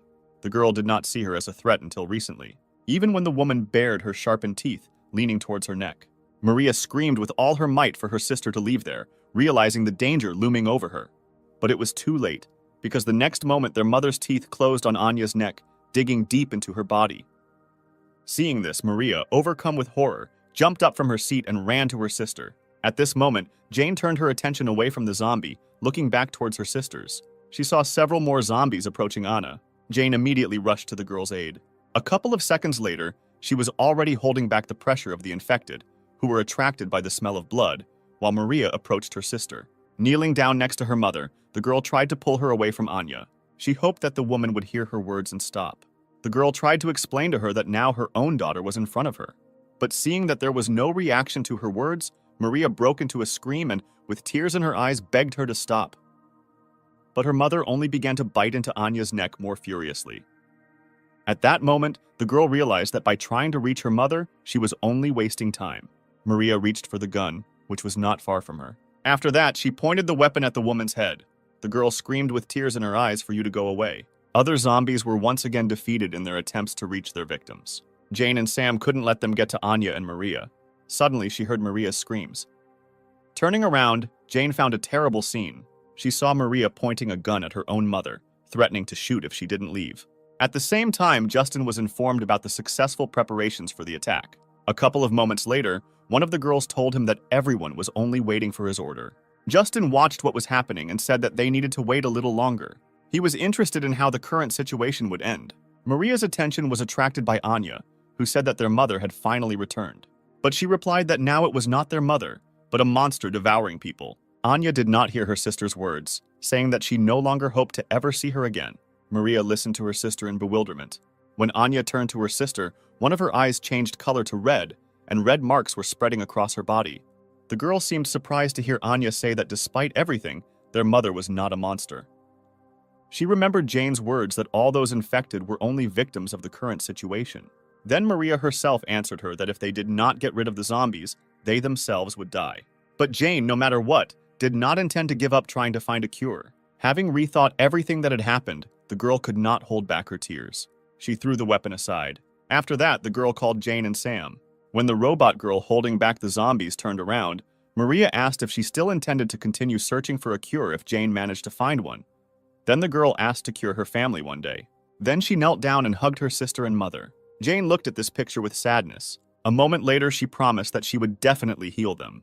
Maria just looked at her gratefully and nodded. By this point, the virus had completely seized control of Anya's body. The girl reached for her sister's neck, intending to bite her. But at that very second, they were attacked from the barricade. Jane watched this, not having time to understand what had just happened. At the same time, the military reported that most of the zombies were within range of their weapons. A moment later, all the cannons installed around the perimeter were aimed at the crowd of zombies. At Justin's command, fire was opened and many zombies were hit. Sam dropped to his knees and, screaming, reached for the place where Maria and Anya had been a few seconds ago. The hero could not accept that his friends were destroyed in such a cruel way. Suddenly, Jane's protective dome appeared in front of him. The guy looked at her in surprise. He watched as she stepped forward, standing in the midst of many explosions from gunfire. Suddenly, one of the cannons aimed at her. At the same time, in the command center, Justin gave orders to his subordinates. He considered himself extremely lucky that these children had come to them, dragging a whole crowd of zombies with them, providing the perfect opportunity to get rid of them all in one fell swoop. The man suggested that at this rate, this area could be cleared much faster than they expected. Suddenly, alarms rang throughout the command center, and the color of the lights changed to a dull red. Justin asked what caused the alarm to activate, but the exact reason was not determined. A couple of moments later, he was informed that a very strong release of energy had occurred on the front line. The man asked to show him the camera footage. An image was immediately displayed on the screen, informing them that something was approaching them at great speed. By enlarging the image, everyone saw that it was just a domestic robot. At the same time, the man was conducting a report, reporting all the collected information to his superiors. One day, an ordinary household robot suddenly changed. And in just a couple of minutes, Jane was able to destroy an entire battalion of soldiers. After this, the 93rd Division sent military forces to get rid of it, but they were all defeated. Kevin reported that they asked a company that made home robots for advice, but they replied that they had never loaded this kind of ability into their robots. The man came to the conclusion that this robot is an updated custom model. It was also known that the place where she was last seen was the Western Barrier Point. It was there that Jane showed amazing abilities. She rushed forward through many explosions. Justin watched this in bewilderment, not understanding what this robot was doing. Suddenly, she began to gather all her strength into her fist. Jane was about to deliver a devastating blow. Approaching the wall, she hit it with her fist. From her blow, many cracks immediately appeared on the wall. A moment later, the cracks deepened, passing right through the wall. As a result of this blow, the headquarters shook, causing panic among everyone present. Justin ordered everyone to take refuge in an underground bunker. At the same time, the wall in front of Jane began to crumble. A couple of minutes later, the barricade collapsed, allowing her entry. Suddenly, she received requests for a video connection. After accepting the request, an image of an angry Justin appeared. He said that this barrier was the largest line of defense protecting the western region of the European district, and then asked Jane if she realized what its destruction would lead to. Without waiting for her answer, the man said that with such actions, she would put millions of people's lives in danger. Since this fact was a clear violation of the robot law, Justin ordered her to immediately switch off and stop functioning. But she replied that, like people, she simply protects what is valuable to her. Jane was determined to protect her master, even if she had to resort to such violations. Having said this, she ended the call and the image of the man disappeared. Afterwards, Jane approached her master to remove the protective dome. Helping him up, she told him they needed to move on. After looking around, the robot girl came to the conclusion that from now on this problem concerns not only them. And time after time, wherever they go, the same thing that happened to Maria and Anna will happen again and again. To put an end to this, Jane decided that she had to find a cure. Looking at the footage of her destroying an entire wall with just one blow, he said that this was far from an ordinary robot. They would view Jane as a weapon that openly opposed humanity. The man suggested sending several elite soldiers and getting rid of the upcoming threat in her person. The woman who listened to him replied that it was all quite interesting. She decided that they would stick to the strategy of the hunter watching his prey, so the operation to capture Jane would be too boring. At least a small problem would have to arise for the situation to become interesting. After that, she frowned and asked why she received all this data only now. Standing in front of her, Greg and his boss realized their mistake. The man, who is the commander of the 93rd Division of the Emergency Army, replied that they considered the matter to be a trifle for this report. Then he hesitated, and carefully choosing his words so as not to anger the girl even more, he said that this robot turned out to be a special case. After the situation had cleared up a little, they were going to provide a report, but were late due to scrupulousness. Listening to him, the girl raised her index finger. The next moment, Kevin received a bullet in the head. The shooter, Justin, said that the man missed his chance to survive. He hid because he was ashamed of being wounded by an ordinary house robot. If Kevin had immediately admitted this, he would only have received a demotion. Rising from her seat, Katarina said that this is only a problem for the military. If there are any problems, they should only think about the solution and not be busy, leaving the problems unnoticed. But she did not intend to tolerate their inaction any longer. Justin turned to her, asking what they should do with the sensational robot. She waved him off, answering that he should leave everything as it was for now. She didn't care about some kind of pile of scrap metal there. She then turned her attention to Greg, asking if he was the operational commander in the 315th sector. The excited man replied that he was an intelligence officer of the 93rd Division. She was interested in his words when he said that immediately after that incident, he reported this to the commander. But he said that it was a disgrace to their honor, and they should deal with this robot on their own. Interrupting him, Katarina lifted his chin, saying that Greg's face was too reserved, although his hair was a little messy. Afterwards, she displayed an image on the screen with a guy and a robot already familiar to him, and ordered him to tell about everything in detail that he managed to find out about this couple last time. Katarina placed special emphasis on Sam. She was interested in this boy, who, although he was a zombie, behaved completely differently than his other relatives. After many days, Jane continued to search for information about a medicine that could cure the infected. But no matter how much she searched, the information she needed related to this virus was nowhere to be found. One day she found one of the articles, the content of which she found difficult to believe. Currently, he and Sam were moving through the forest to their next destination. Jane helped wash her master, but he, as usual, actively resisted this process. She asked him not to twitch, because they found the river after many difficulties, and he must at least wash himself. Jane couldn't understand why Sam began to hate water so much after he became infected. After they broke through the barricade, about 20 days passed. They immediately went to the medical district to find a doctor who specialized in this virus, but it was completely turned into ruins. After that, they went on a search to another sector of the CDC to find at least some information. But here, Jane could not find any records related to the virus. She checked all the archives of the center, but there was no information left there. Jane assumed that someone had deliberately deleted all important data. Now she didn't know what exactly she needed to do. Having washed her master with difficulty, Jane collected her things and finally looked around. She noticed that after the disease appeared, the environment became better. Suddenly, her attention was caught by something flashing in the water. She did not understand why the water in the stream became cloudy. Turning her attention to the opposite bank, Jane noticed that someone was caressing clothes here. Taking a closer look, she noticed that it was a girl in a uniform resembling a medic. Erica noticed someone's presence. She looked up and saw Jane and Sam. At the same moment, she managed to confirm the model of the stranger. She established that this girl was a medical care robot. She also examined the uninvited guests carefully. A couple of moments later, she gathered her things and ran away from the river. Jane couldn't let someone connected to the CDC get away so easily, so she grabbed Sam and chased after the stranger. She hoped that this robot would have useful information about the virus for her. After several minutes of chasing, Jane ended up at someone's house. The robot girl stopped and put Sam on the ground, saying that their goal must be somewhere in this place. She opened the door of the house, asking if anyone was inside. But instead of answering, Jane heard the roar of zombies. An unfamiliar silhouette hanging over the screaming zombie asked him to lie still and not twitch. Sam and Jane watched this scene in surprise. Suddenly, the stranger felt someone else's presence in his house. Raising his head towards the guests, he irritably asked what they wanted here. Jane hugged the trembling master, trying to think of an appropriate response. The stranger's gaze lingered on the hero. Then he asked, still looking at Sam, if he had become infected with the virus that turns him into a zombie. Approaching them, the woman said that he was different from the others and asked permission to take a closer look at him.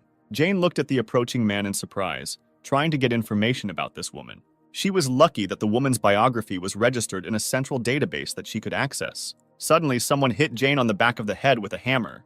When she turned around to find out who her offender was, she saw the girl she had met earlier. Jane said they had no bad intentions. They just wanted to ask something. After her words, the woman told Erica to stop torturing the guest. She concluded that they had nothing to do with the military. Having said this, Clarice asked to bring her a sedative. Jane turned to her master, saying that he need not worry, and the man standing in front of them was a doctor. She also added that this woman was the one who left a deep mark on history, achieving unprecedented achievements in medicine. A few hours later, it was already getting dark. Erica escorted a zombie whom Clarice had previously treated. The woman said that he hit his head on a rock on the bank of a stream, so she performed emergency surgery on him to repair a brain hemorrhage. The woman complained that due to the lack of antibiotics, she could not perform full-fledged operations, but since he was infected with a virus, he would survive without any medications. Taking a break from her story, Clarice again asked Jane why they had come to her. The robot girl replied that she was a house robot, and behind her was her master. She was glad that she happened to run into Clarice. The woman was surprised when the guest said her full name and previous position. When she asked in surprise how Jane knew her, she replied that she had found the information she needed in the central database. A few moments later, she brought up the image and read that Clarice had previously developed several vaccines for 10 infectious diseases as an expert in epidemiography and bacteriology. After which she hid the image and admitted that she did not even expect to meet the president of the medical association in such a place. The woman said doomedly that the robot's facial recognition system was still terrifying, even though her current image was very different from her previous one. After which she turned to Jane, suggesting that she had a lot of questions. Taking the liberty, she voiced the question that Jane thinks about most often, namely, why Sam manages to think straight and whether there is a way to recover from the virus. The robot girl looked at Clarice enthusiastically and confirmed her guess, saying that she was indeed looking for a cure. Jane shared the assumption that her owner has antibodies to the virus, and if Clarice can study it, then more accurate information about this can be found out. After listening to her, the woman scratched her head thoughtfully. Afterwards, she said that Jane should just give up because there is no way to cure this virus. The woman explained that this virus is not a disease. Jane was surprised to hear something like that and asked what it was. Clarice exhaled heavily. The robot girl said that they had come a long way here and asked the woman to tell everything she knew. At the same time, Katerina was drinking tea on board her ship. She praised the aroma of the tea, saying it suited her perfectly. Greg, who became her secretary, hesitantly turned to Katerina. He said that 2 days had already passed since she took the command ship for a sortie and recalled that Kevin asked her to tell him their destination from time to time.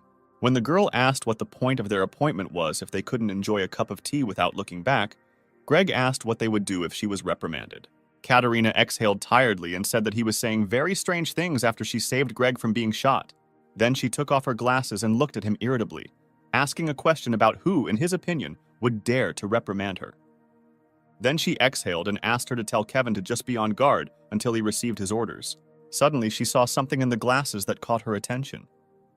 Looking closer, she saw the same robot girl and her owner in the company of Clarice. Katerina was glad that they had finally made contact. At the same time, Clarice talked about how the virus is not a disease, but an evolution. Surprised, Jane asked what this was supposed to mean. The woman replied that it was similar to how a monkey evolved into a human. She explained that initially evolution would have taken 250,000 years, but now, due to some external interference, people are in a state of rapid development. Unreasonable aggression, loss of sanity, and increased physical capabilities are a few distinctive characteristics that appear only in the infected. But the most remarkable characteristic among all is that the infected can survive even without food. Based on the results of the research, it was established that zombies are superior to humans. Their cells are still in the process of dividing. Even if they do not eat, the infected continue to live. They do not attack humans because of their natural instinct to increase their species. Ultimately, Clarice came to the conclusion that curing this virus would be akin to turning a human into an ape. She explained that the reason Sam is able to maintain a modicum of sanity is not because he has antibodies, but rather he is simply a mutant. That's why Clarice said Jane should give up. Afterwards, the woman headed back to the house, saying that she should know the procedure for exterminating the infected around the world, and using this information, she should take Sam and hide, continuing to live where no one would find them. This is the best that Jane can do for her master. After listening to her, the robot girl suggested that perhaps this virus should be studied not from the side of pathology, but from genetic engineering and biotechnology. Jane said that they would head to the best research institute in Sector 23. After that, she bowed, thanking Clarice for the useful information.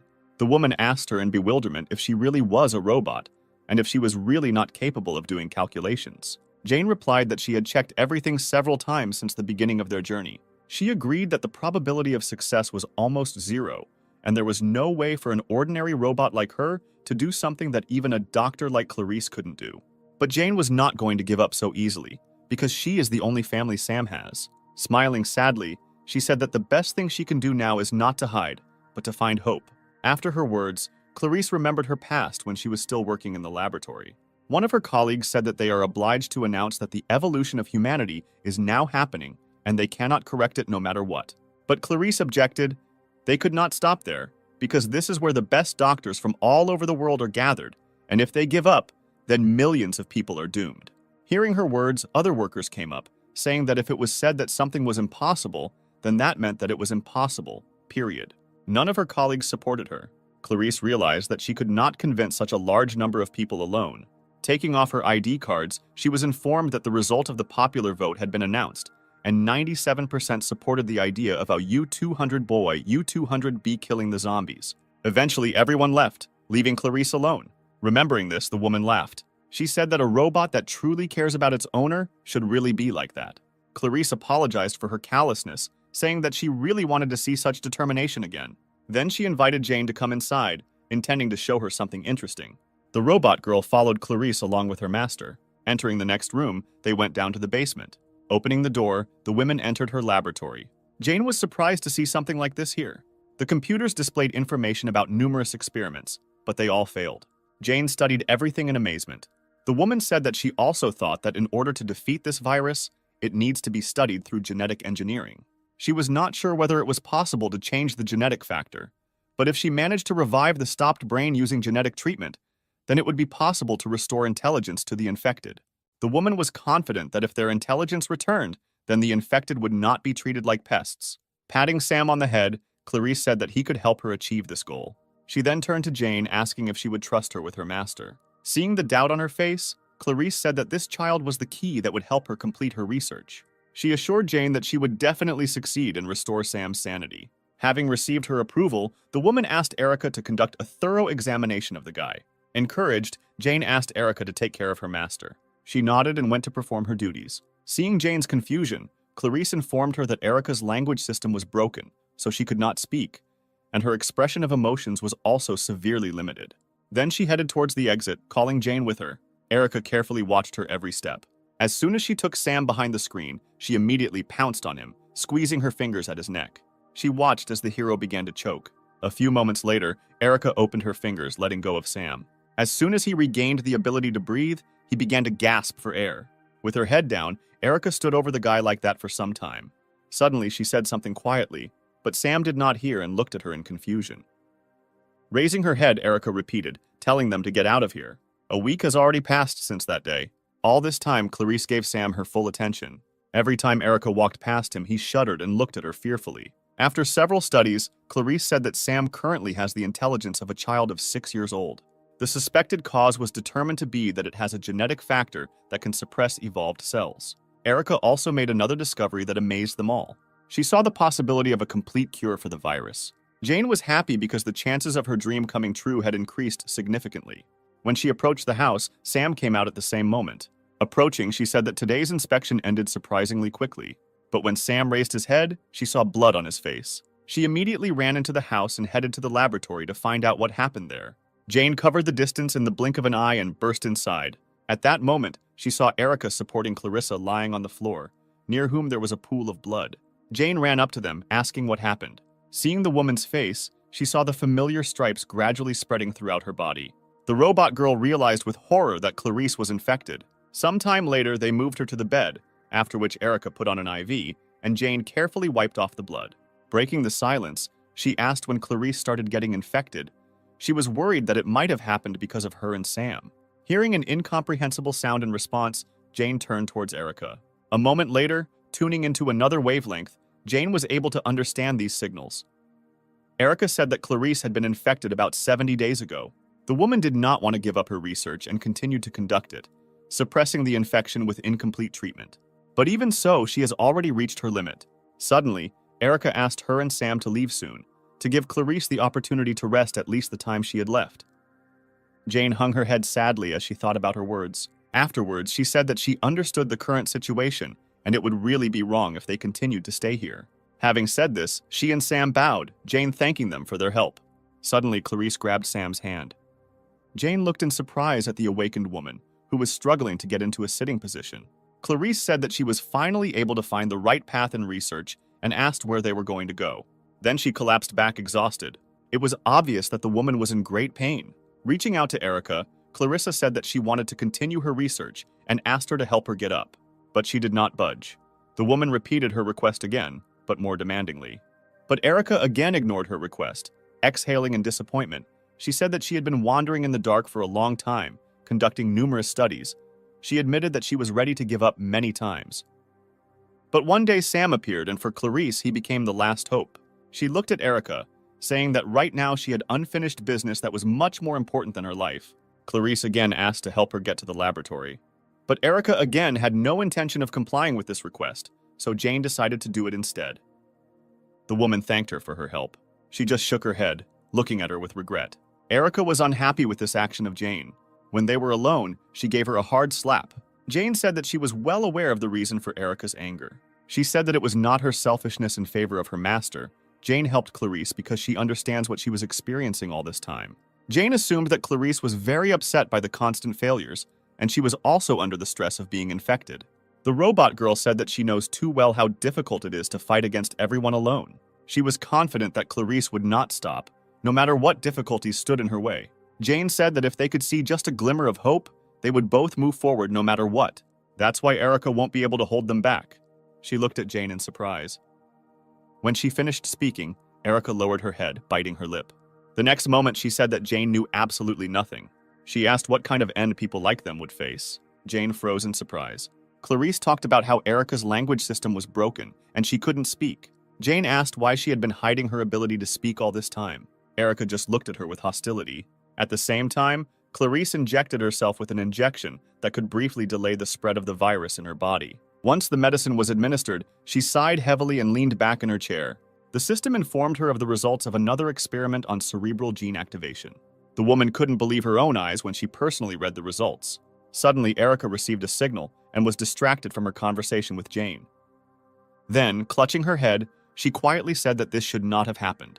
Jane didn't understand when Erica suddenly rushed back into the house. She followed her, trying to find out the reason for her strange behavior. Once inside, the girl saw Clarice, overcome by another coughing fit, and Sam standing next to her. They approached her, asking if everything was okay. But instead of answering, Clarice took her hand away from her mouth and pointed at the monitor.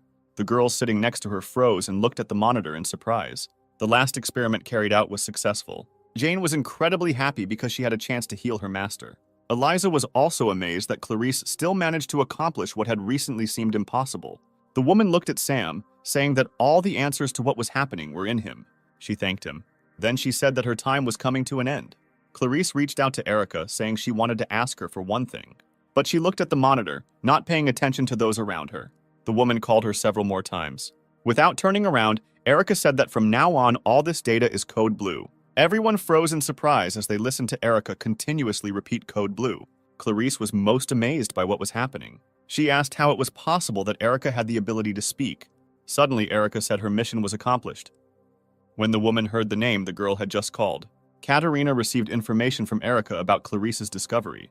The girl did not doubt her genius abilities. She stood up from the table, putting her glasses aside. She said that if they catch a zombie capable of maintaining their sanity, they will be able to achieve unprecedented heights. After that, she and Greg headed for the exit, saying that their vacation was over. Entering the control room, Katerina ordered everyone to prepare for takeoff. Taking her place, she told Kevin that they would be using the same weapon and asked him to hurry up and prepare it. But the man asked confusedly why she was going to use it.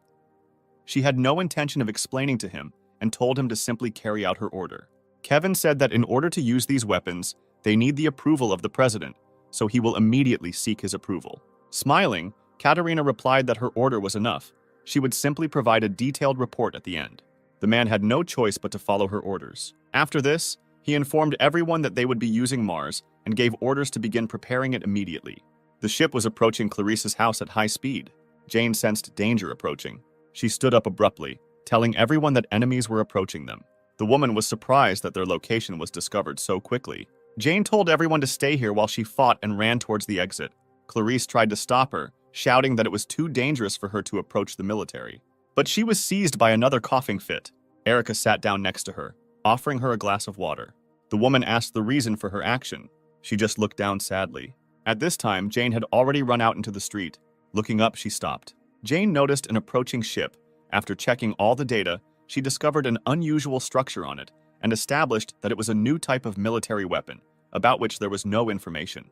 The robot girl activated her body's power-up. She was determined to stop the enemy no matter what. The next moment, Jane jumped into the air towards the ship.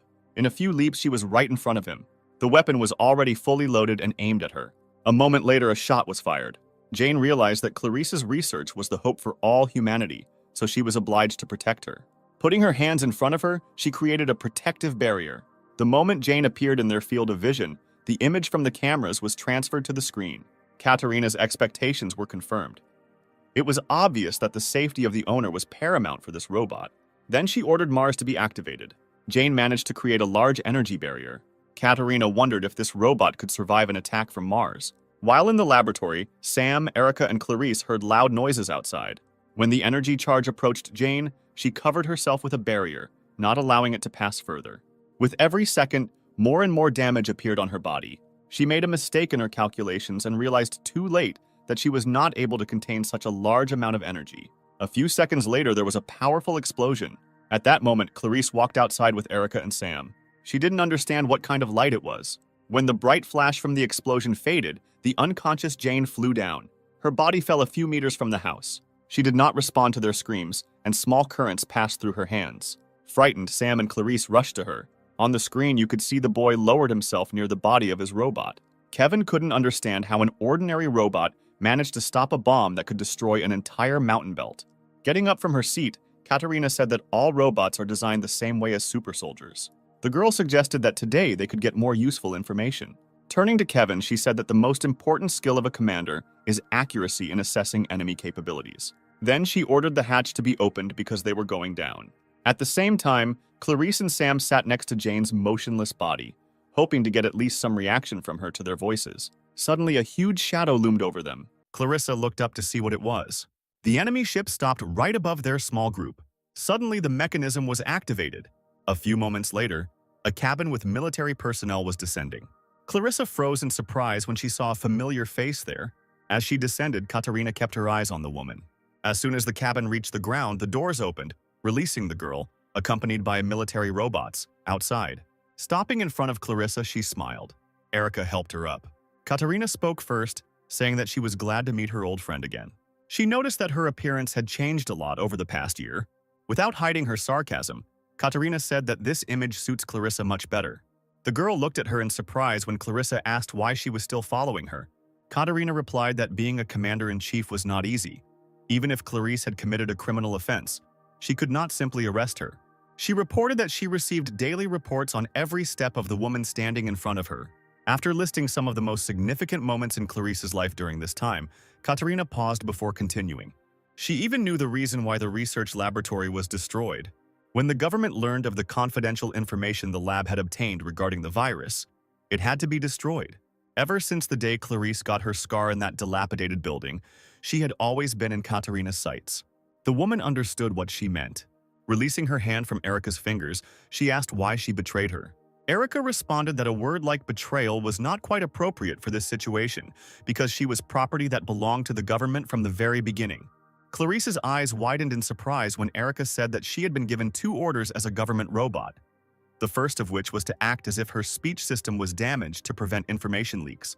And the second order was that she needed to deliver an infected person who was able to control his mind at least partially.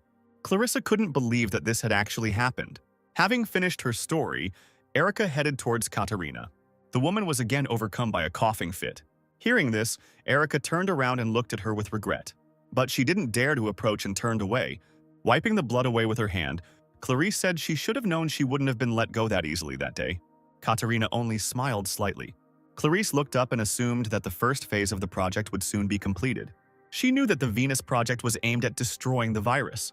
The woman remembered very well the day she first heard about Venus. In 1976, a meeting was held at the General Staff. Some have put forward the idea of immediately destroying all infected people. But Clarissa objected, saying that this was too much even for the government. She suggested that they try to find another way to get rid of the virus by isolating the infected for a while.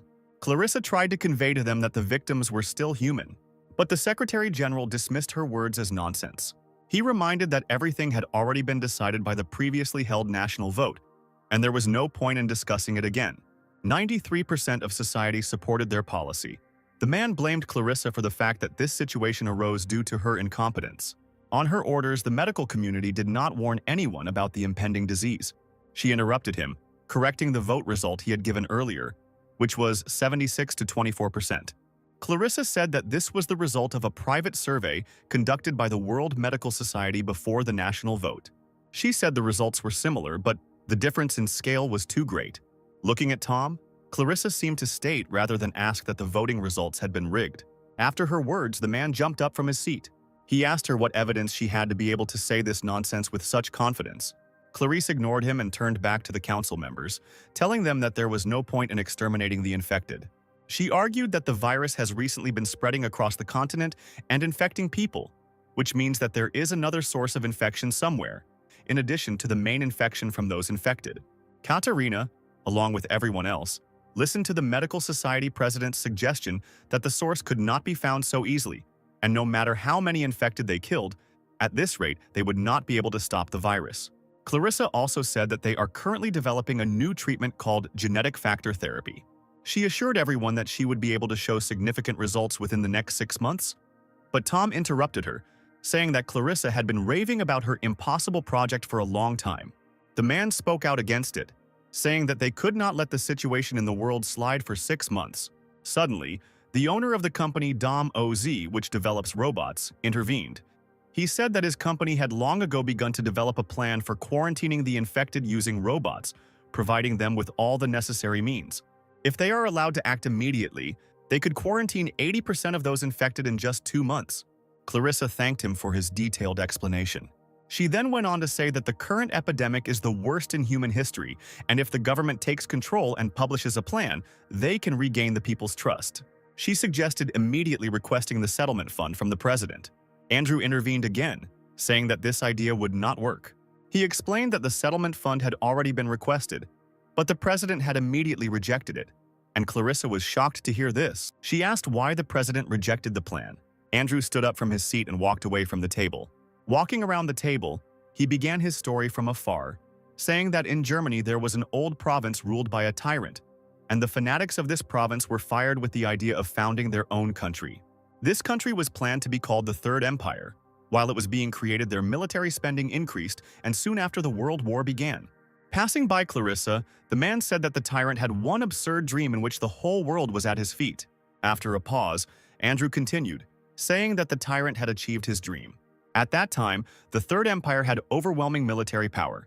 The tyrant could turn the entire world into countries under his control, or into ruins in just 2 years. Andrew frowned and said that their success was short-lived, and 4 years later the world united and the tyrant was executed. Thus the Third Empire collapsed. Spreading his arms out to the sides, the man summed up that the World Governmental Union was created to govern the entire world. Clarissa asked in bewilderment why he decided to tell about it now. He stood for a few seconds thinking about something. Afterwards, Andrew turned around and said that the union that had been created was still unable to cope with the consequences of the irrational global integration. The integration of the new currency led to the current state of inflation. Mass uprisings also began to occur throughout the world. Andrew did not forget to touch on the environmental problems that arise due to rapid population growth. Even the problems of mass unemployment were caused by the technological revolution associated with the advent of robots. That is why Andrew believed that the government was on the verge of collapse, and in the current situation, it cannot cure the infected and take any measures. His speech was interrupted by Clarice, asking if it made sense to destroy the infected simply because subsequent actions would fail. Turning to her, he replied that the point was to get rid of the third class, put the second class in order, and change the situation for the better for the first class. Then he snapped his fingers. At that moment, virtual monitors appeared in front of everyone. Everyone began to look closely at the image. Andrew said it was a plan written personally by the president. Clarissa looked in bewilderment at the document that contained a solution that could change the whole world in an instant. Everyone in this room was presented with the Venus Project. Andrew asked everyone to read the brief project summary on the first 3 pages. He said that there are also plans there that must be carried out by individuals. As Andrew had advised, everyone read the indicated pages. Reaching the main plan, Katarina chuckled, calling it madness. Clarissa read line after line with horror. A few minutes later, the man came to attention again, clapping his hands. He said that he wanted to raise the most important issue of the day. To be more precise, today they were supposed to discuss the first phase of the Venus Project. Clarice couldn't believe her ears when she heard that the goal of this phase was to reduce the world population to a minimum. She interrupted him, saying that they were all crazy. Clarissa tried to reason with the man that this was nothing more than a simple massacre. She suddenly fell silent, noticing the actions of the others. Everyone in the room stood up and applauded loudly in support of this plan. One of the women said that with the help of this wonderful plan, it is possible to reset the whole world. She then pointed to the monitor, saying that the part she liked the most was the one about confiscating the residents' property and using the resources they got. She recalled that 4 years ago they abolished all ATMs and replaced them with cryptocurrency. Due to the fact that all the property of the population is recorded in the World Bank, they can easily confiscate everything.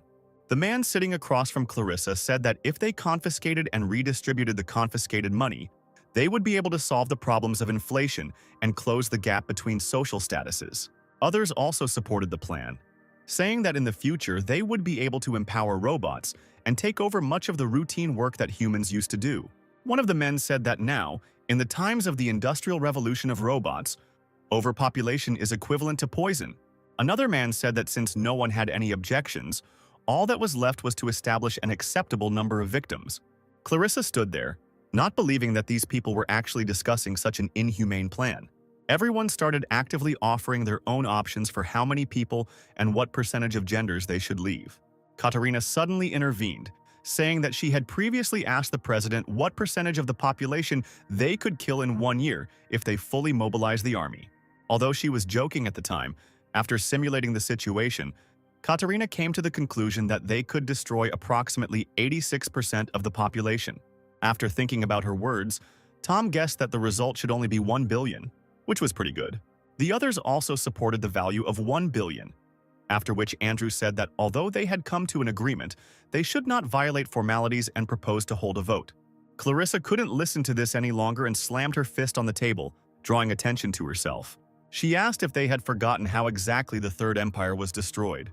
Clarice recalled the tyrant's crazy idea of racial integration. That massacre was not even recorded in the history books, but the blood of over 120 million ordinary people was shed, resulting in a riot. She asked if they really wanted to do something like that again. The woman asked with tears in her eyes whether it was worth rejecting the Third Empire then, if now they were going to arrange a massacre 10 times worse than that one. Andrew ignored her, saying that voting was ongoing. He asked everyone who agreed that the population should be reduced to 1 billion to raise their hand, and everyone unanimously raised their hand, except for Clarice. After examining everyone, The man said that the decision had been made, and after the completion of the first phase of Venus, the number of survivors should be 1 billion. Clarissa couldn't influence anything that day. She later told the press about this plan, but not a single mention of Venus ever appeared, and scientists who shared her views were brutally murdered by the military. That day, the research institute was strewn with the corpses of many promising scientists. Only Erica and her owner Clarissa managed to survive, although she was in serious condition. Clarissa assumed that it was during this period that Erica deceived her. Katerina said that keeping the former president of the medical community alive was a kind of insurance. At the moment, doctors on the government side also want to find a cure, but their chances of success are too small. The girl admitted that Clarissa is the most outstanding person among those researchers who cannot find a single clue, let alone develop a cure. When she realized that the woman was also infected, she was ready to give up too. But luck was on her side. She said that a zombie suddenly appeared, still sane. Clarice asked how far the first phase of the Venus project would go. Even though it was secret information, Katerina was ready to share it with her as a reward for finding the cure. She said the rate is currently 84% of the population. To date, 52% has already been destroyed. Katerina was sure that if everything went smoothly, only 16% would remain uninfected. She confidently stated that they would be able to achieve this result in less than 5 months. The girl then said that the second phase would come after the medicine was made available to the entire world. Clarissa found it difficult to learn the details of the current situation in the world. A few seconds later, she pulled out a plate hidden in her pocket. Showing it to Katerina, the woman said that no matter how hard she tried, such a terrible plan would not be carried out. She explained that she had in her hands a hard drive that stored all the data about the drug, and that there was only one copy of it. The next moment, Clarissa broke it into 2 halves. Katerina was overcome with horror as she realized what the woman sitting in front of her had just done. She screamed that she had gone mad, and that with such an action she had condemned many lives to their fate. Clarice replied that because of her actions they would have no choice but to stop killing. The woman was sure that even if it was not her, someone in this vast world would definitely create a cure. Katerina listened to her, barely containing her emotions. Clarissa understood that she had very little time left and decided to give Katerina one last piece of advice, saying that humanity cannot be condemned for its numbers. The girl only frowned, not hiding her irritation. Then she turned around, saying that she didn't need Clarissa anymore. Returning to the cockpit, Katerina gave the order to the military robots to get rid of the woman. Hearing her words, Sam raised his head and looked at her in surprise. He tried to say something to stop Katerina. Realizing that he would achieve nothing this way, the hero tried to shout to Jane, but she didn't react to his voice in any way, and then Sam began to shake her body. At the same time, Jane's automatic recovery mode loading was activated. The energy core has already been restored by 30%. The robots have already approached Clarice. She just closed her eyes, resigned to this ending. The next moment, the woman heard a gun being pointed at her. But when nothing happened for a few seconds, she opened her eyes and looked ahead in surprise. The robot said that he could not attack her because it would be against the law. Hearing this, Katerina began to laugh quietly. However, the very next moment she laughed out loud without holding back. Turning around, the girl said that Clarissa had been very cute with that expression on her face just a few moments ago. Afterwards, she said that everything was exactly as she imagined. Nodding towards Erica, Katerina said that even though she hadn't received the data on the cure directly, that didn't mean she had lost. The girl said that all this time there was an excellent robot with Clarissa. After her words, Erica disconnected the part from her device, which she used to communicate with Jane last time, and handed it to Katerina, who said that copying the data at this time was even easier than taking candy from a child. Clarissa was shocked by this and shouted at Erica not to do this because this information must not fall into the hands of the government. At that moment, a sharp flash of pain pierced her. Another attack meant that the effect of the previously injected medicine had ended, and the disease began to spread further with accelerated force. The woman curled up on the ground with pain piercing her entire body. Looking at this picture, Katerina assumed that the virus was gradually beginning to take over her mind. Smiling, the girl said that very soon Clarice would evolve into a monster, but since she had taken a significant step towards creating a vaccine, the woman should not have any regrets. An excited Erica rushed towards Clarissa. Sitting down next to her, she asked her how she was feeling. Turning around, Erica asked Katerina to fulfill her promise and keep her word. She reminded her that the girl had promised her that if the mission was successfully completed, she would save Clarice's life. Shielding her mistress with her body, Erica said that she would soon become a zombie and then she would no longer be able to tell anyone any secrets. Erica begged Katarina to keep her promise. Looking at this scene, the girl remembered the past. A year ago, this robot begged to save Clarice in exactly the same way. Snapping her fingers, she replied that she never forgets her promises. After a pause, Katarina said that, unlike robots, people can lie. Erica looked at the girl standing in front of her in surprise. The next moment, multiple shots pierced her body. When the military robots stopped shooting, Erica collapsed to the ground. Clarissa, lying on the ground, watched this in horror. Shouting her name, the woman tried with all her might to crawl towards Erica. Frowning, Katarina said that this was the first time she had been insulted in this way, and that never before had a mere robot tried to make a deal with her. But she was angry not only because of this. Katarina remembered very well that Erica had tried to ruin her plan when she tried to get rid of Sam. The girl said that she would not be able to forgive her for this mistake. An agitated Clarissa tried to call Erica. She turned her head and apologized to the woman. She admitted that even after she realized that Katarina's promise was a lie, Erica continued to interfere with Clarice's research. Erica said that she had altered the original data when she was conducting virtual experiments and also tried to kill Sam. But clinging to the 1 in 100th chance that Katarina would still fulfill her promise, she gave her the data. Because Erica prioritized saving her master's life over the lives of all of humanity, she declared that she was no longer worthy of being called a Medroid. A single tear rolled down Clarice's cheek. Almost silently, she mouthed that Erica was not to blame. She closed her eyes and said she never blamed her for what happened. When the woman opened her eyes again a few seconds later, her eye sockets were completely black, meaning that the virus had taken over. A military robot standing nearby analyzed Clarice's condition. Having determined that she was no longer human, the robots turned their weapons on her. Because she has lost her human essence, they no longer break the law and can carry out the order given earlier. One of the military robots turned around at the sudden noise behind him, which caught his attention. A moment later, Jane punched him in the head. As a result, he flew back several meters. Katarina watched, not understanding what was going on. Jane said that the automatic recovery was 48% complete. A few seconds later, the recovery percentage increased and previously damaged areas of the body were strengthened. She was determined to get back the research data from Clarice. Katarina understood how this was possible because the shot from Mars had hit her exactly. Kevin wondered similarly how the damaged robot was still able to move. He turned to one of his subordinates who had scanned Jane and reported that she had completely stopped functioning, asking what was going on here, but he couldn't give a reasonable answer. Looking at the screen, Greg remembered the time he himself fought with this robot. After she suffered a fatal attack, he considered Jane no longer incapacitated, but suddenly she recovered and became stronger. Greg said that this home robot has many secrets. Kevin gave the order for military robots to be sent as reinforcements. Meanwhile, Jane was already running towards the military robot. Approaching him, she kicked his torso, piercing through him. Then she grabbed his head. A moment later, Jane pinned the robot to the ground. At the same time, dozens of military robots were released from the ship. Noticing this, Jane raised her head up, watching what was happening. A few seconds later, the robots landed with a terrible noise. Dozens of robots appeared in front of Jane. After conducting a self-diagnosis, she found that her hull integrity was only 40%. Her goal was to get close to Commander Katarina and return the data on the medicine that could cure the virus and then escape from the current situation. She intended to destroy the obstacles in the form of military robots that appeared. A moment later, the robots took up arms and began shooting at her. But Jane deftly dodged the bullets, moving at high speed. Approaching one of the robots, she cut its body in half. Jane threw the other one back with a kick to the stomach. Clarissa and Sam watched in amazement as the boy supported Jane with all his might. The woman managed to retain the remnants of her sanity, and she was aware of the situation that was happening. Jane fought desperately against the military robots, trying to fight her way to Katarina.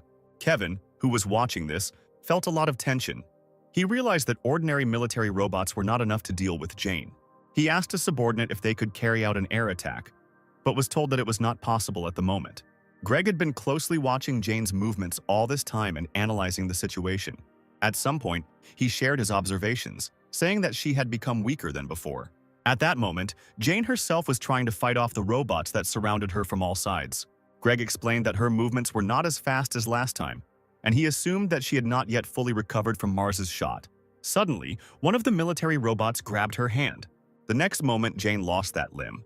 She frowned, realizing that losing her arm at a time like this could make the situation critical. Despite this, Jane continued to attack her opponents with her remaining hand. The war robots raised their weapons again and pointed them at her.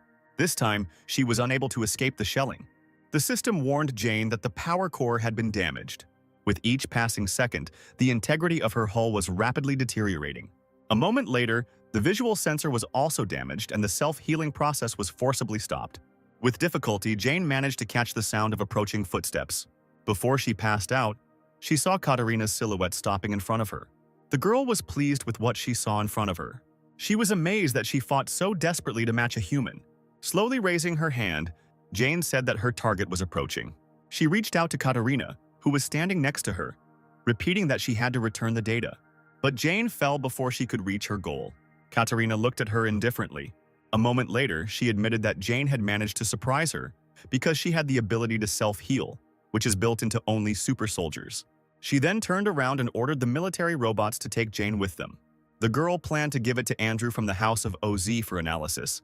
She was interested in who was the creator of this model. Sam jumped up from his seat and ran towards Jane. He approached her in a few seconds and intended to attack her from behind. But Katarina turned towards him, feeling threatened. She managed to dodge Sam's attack and his fist flew into the ground. She was surprised that he decided to attack her. The boy, who retained his mind after being infected, interested the girl no less than his robot. The next moment, she gave a signal to the military robots. Katarina said it would be better if she captured it herself. Drawing her sword, she said that to complete this task, she did not need to leave Sam's arms and legs intact. At that moment, he rushed at her. She pointed the blade of the sword at him. But a few moments later, the boy froze in surprise, never having reached Katarina. Clarissa made it in time, standing in front of Sam and taking the blow herself. Katarina didn't have time to stop and the blade passed over the woman who suddenly appeared. She gritted her teeth from the pain coming from the wound she had received. A moment later, she screamed that the pain the patient was experiencing was equivalent to death. The girl was amazed that Clarissa managed to retain the ability to speak. Suddenly, the woman approached Katarina, saying that she should feel this pain properly. The next moment, she bit her cheek, tearing off a piece of skin. Because the girl suddenly recoiled, her cap fell to the ground. When Clarice looked at Katarina's face again, her eyes widened in surprise. She asked what caused the woman to react like that. She asked if the zombies didn't like the artificial flesh of the mechanical doll. Looking at Clarice's surprised face, Katarina said that it was a doll that could synchronize with brainwaves, designed to protect important people. She explained that artificial intelligence does not have a conscience. The doll only reads the brainwaves of its owner and is controlled by them. Katarina's position was too high to go out and fight the contaminated creatures herself. Suddenly, Clarissa's consciousness left her. The exhausted woman fell to the ground. At that very moment, the doll transmitted the received data to the real Katarina. After that, she put the sword back into its sheath and, looking to the side, noticed a wary guy. Picking up her cap from the ground, the girl looked at Sam and asked why he wasn't attacking. She smiled and said that he knew what futile attempts were. She then turned around and headed back to the cockpit, saying that their mission was over and commanding the military robots to capture Sam and Jane. Following her order, one of them grabbed the guy who was desperately trying to escape. The other grabbed the unconscious Jane. The remaining robot aimed its weapon at Clarice, who was lying in a pool of her own blood, with the aim of finally destroying her. Erica, who was conscious, tried to shout to her mistress. Sam saw this too and broke free from the robot's grasp to come to the aid of his friends. Suddenly, Jane opened her eyes again, but the system informed her that movement was currently impossible. Its hull integrity was only 2%, and it had 28 hours and 30 minutes left until it was fully restored. A moment later, the emergency program was launched and, based on the results of scanning the surrounding area, a humanoid robot was detected at a distance of 25 meters.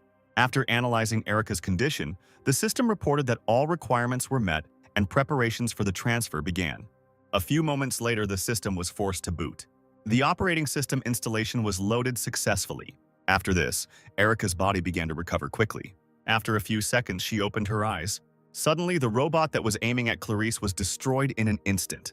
Hearing the shots, Katarina turned around to see what was going on. Clarissa had regained consciousness by this time and watched what was happening with surprise. The system reported a successful system update and the medical module was disabled. Now Erica's combat skills prevailed, the same ones that had gotten rid of the robot a moment ago. Kevin looked at the screen in confusion, not understanding what had happened this time. He was sure that this medical robot was disabled, but suddenly all its damaged parts were restored. Katarina felt the same bewilderment at what was happening. Erica applied the cloth, wiping Clarissa's wounds. She said she managed to stop the bleeding. Although the words were difficult for Clarice, she said that today she had already managed to see a miracle several times, looking at Erica's restored body. She just looked sadly at her mistress, assessing her condition. Clarissa suffered fatal internal injuries. Erica didn't want to admit that her chances of survival were practically won. Clarice held out her hand to her and said that she should leave here as soon as possible. At least she should survive. She put her mistress's hand back, saying that she should rest a little. Erica promised that she would take care of everything. After examining the weapon in her hands, Katerina realized that the weapon in Erica's hands was a combat module. The girl had a bad feeling. She commanded the military robot to deal with Erica, but she was already running towards them, preparing to attack. When she came within their reach, the robots opened fire. Suddenly, she jumped up, moving out of the line of fire. Afterwards, Erica attacked her opponents from the air. The military robots were destroyed in the same instant, falling under her attack. She also got rid of the robot holding Sam. Afterwards, she freed Jane by shooting the robot in the arm. A few moments later, having destroyed more enemies, Erica landed. She raised her head and looked around. Kevin didn't understand how a simple medical robot could have such fighting power. He could explain Jane's similar strength because she was a modified model, but this robot was a mass-produced model and it definitely couldn't be modified. The man could not find any logical explanation for the sudden change from medical class to combat class. Katerina suspected that Jane was somehow involved in this. After breaking through the military robots, Erica approached Katerina, pointing her weapon at her. She wanted to say something to the approaching robot, but didn't have time. The next moment, Erica shot the doll in the head. Katerina felt a little discomfort from such a sudden break in connection with the doll. Kevin ordered everyone to start the aerial bombardment. The data on the cure was already in their hands and they no longer needed to be careful. The girl who stopped next to him said that this was not enough, because that medical robot was on the same level as Jane, or even stronger than her. She also noted that Erica specializes in long-range attacks, and it is unknown whether they will be knocked down if they start attacking indiscriminately. Katerina ordered their ship to be raised higher. Her order was carried out immediately, and their ship began to rapidly gain altitude. Erica watched this, standing next to the motionless body of the commander's doll. Katerina said that all her pride was destroyed along with the head of this doll. Sometime later, she was informed that altitude had been gained and Mars had begun recharging, with the set power at 76%. But the girl replied that they no longer needed to regulate the power as before, and said to increase the amount of energy generated to the maximum. According to her order, preparations for Mars began. Erica stood in the same place, scanning the moving away ship. She noticed an abnormal amount of energy building up on it. After making calculations, Erica realized that she would not be able to repel the attack in normal mode, so an alternative one was launched. The subordinates informed their captain that Mars's recharging was complete. When it was announced that there were 10 seconds left until it was activated, Kevin noticed something strange. On the screen, it was clearly visible that the medical robot's hand began to glow.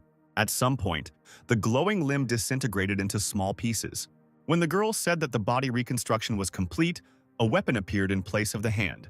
Everyone watched the transformation that had taken place with bewilderment. One of her subordinates analyzed the changes and reported that her arm had been redesigned into it. Greg and Kevin froze in surprise when they heard the suggestion that Erica was preparing to shoot her. But Katerina replied that it didn't matter because even a super soldier could never stand up to Mars at full power. There was only 1% left until it was fully charged. A moment later, Mars fired. Erica froze, waiting for the right moment. The energy charge was approaching the medical robot at high speed. Once she was at a sufficient distance, she activated the cannon. Everyone on the warship watched the screen closely, waiting for the explosion to occur. But even 10 seconds after the shot, nothing happened. Erica began to absorb the energy from the shot from her cannon. Carl noticed that something was wrong with this situation. Katerina froze in surprise when she heard that the amount of energy generated by Mars was gradually decreasing. After carefully analyzing the data, Carl reported that Erica was absorbing this energy and that this gun was not needed for shooting at all. It turned out to be a reflective type weapon. Meanwhile, Erica was absorbing more and more energy. Realizing the situation, Katerina said that they must immediately leave the ship using the escape pods.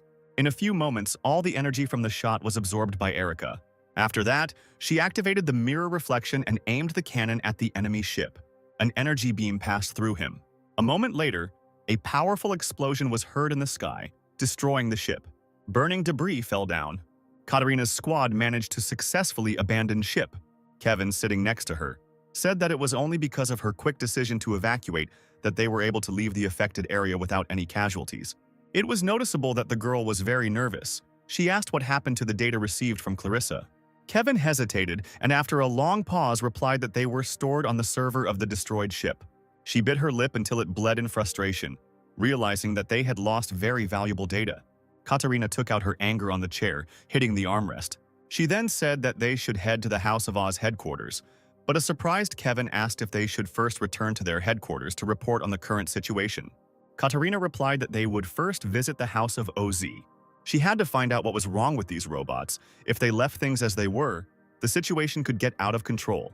The girl was sure that if Andrew took on this case, he would definitely find the answer to what exactly these robots were.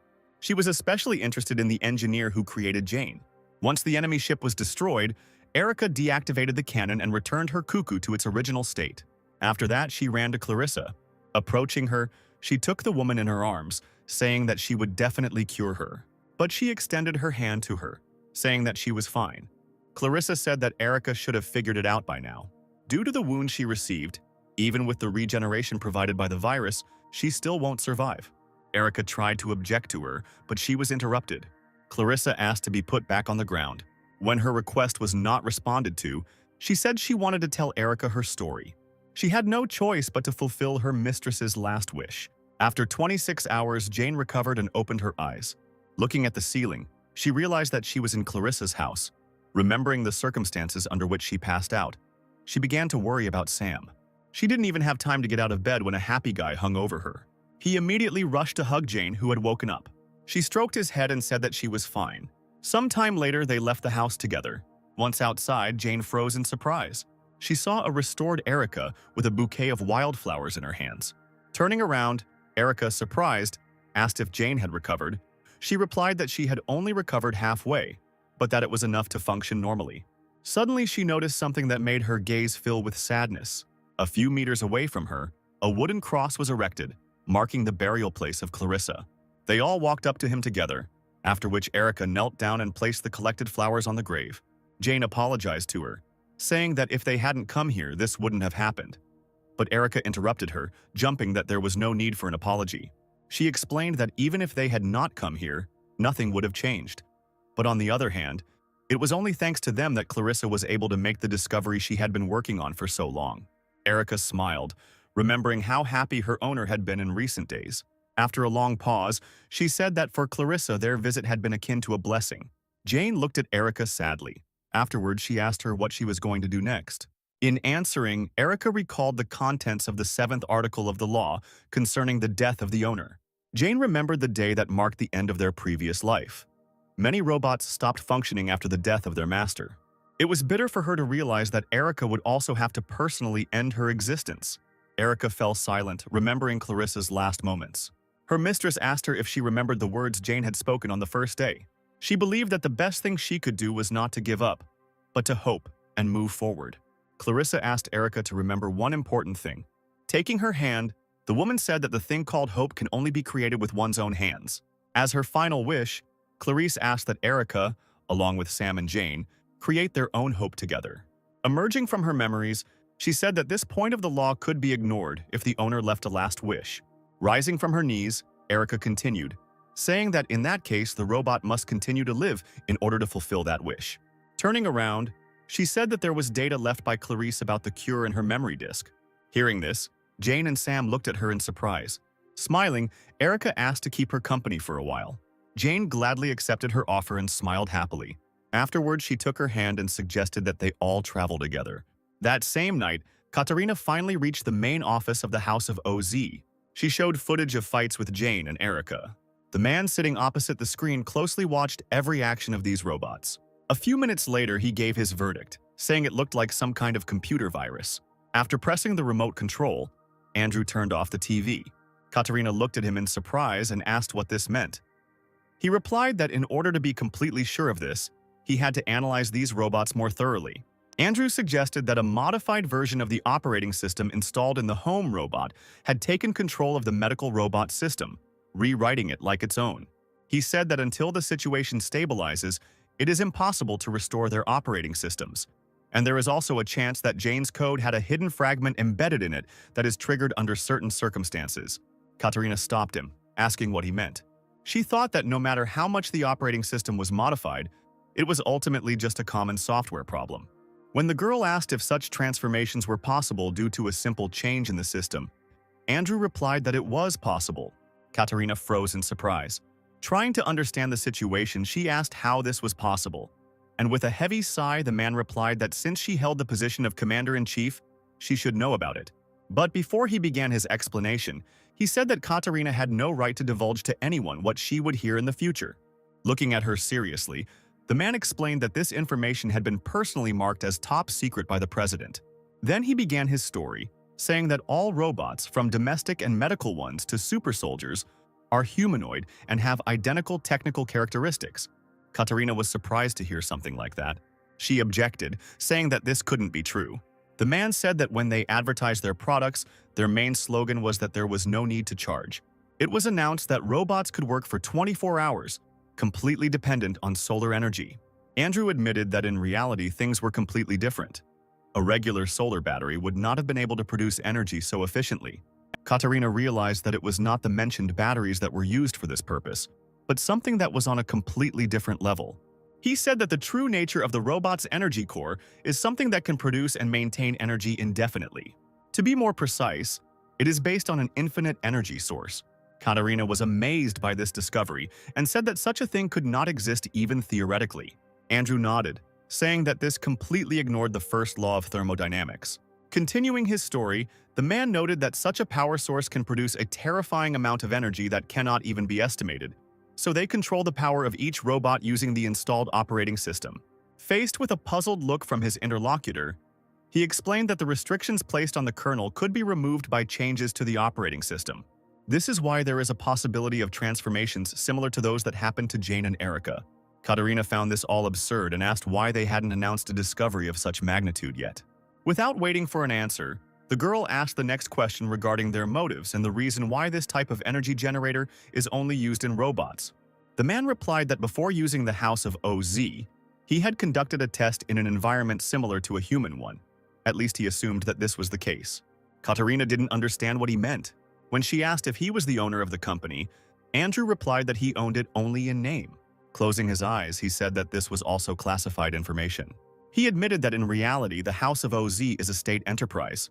His role was only to manage the company and some other things related to the software, and the government was responsible for the actual production of the robots. The man explained that for the residents, tired of the dictatorship of the Third Empire, they disguised themselves as a private enterprise because people would not perceive the true state of affairs positively. Therefore, even he does not know when exactly the infinite source of energy was invented, nor does he know the method of its creation. Today, the place where most robots are created is Sector Number 1. The largest plant for their production is located there. This is due to one serious problem. Andrew said that the infinite source of energy is produced in only one place on the planet. But because this sector is directly connected to the president and is controlled by counterintelligence, even he is prohibited from entering it. Katarina was surprised by such a statement. He suggested that the reason for the need for such serious security was to prevent critical situations. Looking at his interlocutor, the man said that this was exactly the situation that had arisen. Katarina frowned at his words. Andrew continued, saying that if they leave those robots alone now, then in the future they might rebel against humanity, and they don't know if they will form a squad in which each of them will be equal in strength to a super soldier. Having thought over the current situation, the girl tried to guess what consequences awaited them from the fact that the infected person was the owner of such a dangerous power. Standing up from her seat, she thanked the man for the information he had given her. As she was heading towards the exit, she suddenly turned around because she remembered another unasked question. Katarina asked if Andrew knew who the person who developed the operating system for Jane was. The man just looked at her with a heavy gaze. After saying goodbye to him, she returned to the ship where Kevin was waiting for her. She was deep in thought the entire way back. Kevin could only guess what kind of conversation she had with the head of the House of OZ company. But suddenly the girl came out of her thoughts and asked him to contact headquarters so that they could prepare the main ship for departure. She said that once they got on there, they would go straight to the presidential palace. Kevin asked if Katarina was sure about doing this. She looked at him blankly. Adjusting his glasses, the man reminded them that they had recently lost one of their best warships and had also fired from Mars twice without permission. He asked if she was really sure that they should go to the president now, knowing that in a fit of rage he might even beat them. She said that she would sort it out on her own later and again plunged into her thoughts. If it weren't for the seriousness of the situation, she would really prefer not to meet with the president now, but she needs to get permission to use super soldiers. Meanwhile, Andrew turned on the video again that Katerina had given him during their recent meeting. What interested him most was Jane. He couldn't believe that the man he had admired for many years spent his retirement in an abandoned sector. The man took out a medallion that he always carried with him. Andrew kept his piercing eyes fixed on the screen. He was sure that Jane was the last piece of the project that this man left behind. Closing his eyes, the man thanked this person for such a gift. Thanks to this, he will finally get rid of the feeling of inferiority and disappointment that has haunted him all these years. Andrew set himself the goal of surpassing Louise, his former teacher, at any cost. At the same time, Erica took Sam and Jane to a car parked near the house. She said that the car belonged to Clarissa, and all this time they used it to go into town. And Jane and her master looked at this means of transportation with delight. Turning to Erica, Jane asked where they were going, since they already had all the necessary data, and all that was left was to create a cure. After her words, the honey robot thought about it. Suddenly, Jane remembered that there was a medical facility in Sector M42 and asked Erica if it had survived. But she apologized, saying that she could not analyze this data. Erica explained that these are not limitations placed on her, but laws set by humans for robots. Medical robots were designed in such a way that they cannot do anything better than humans. She assumed that the reason for this was to prevent the loss of specialists. But in reality, everyone understood perfectly well that humanity was still not ready to entrust its life to a robot. After listening to her, Jane helped Sam get into the car. Taking a seat next to Erica, she outlined their first task: find a doctor.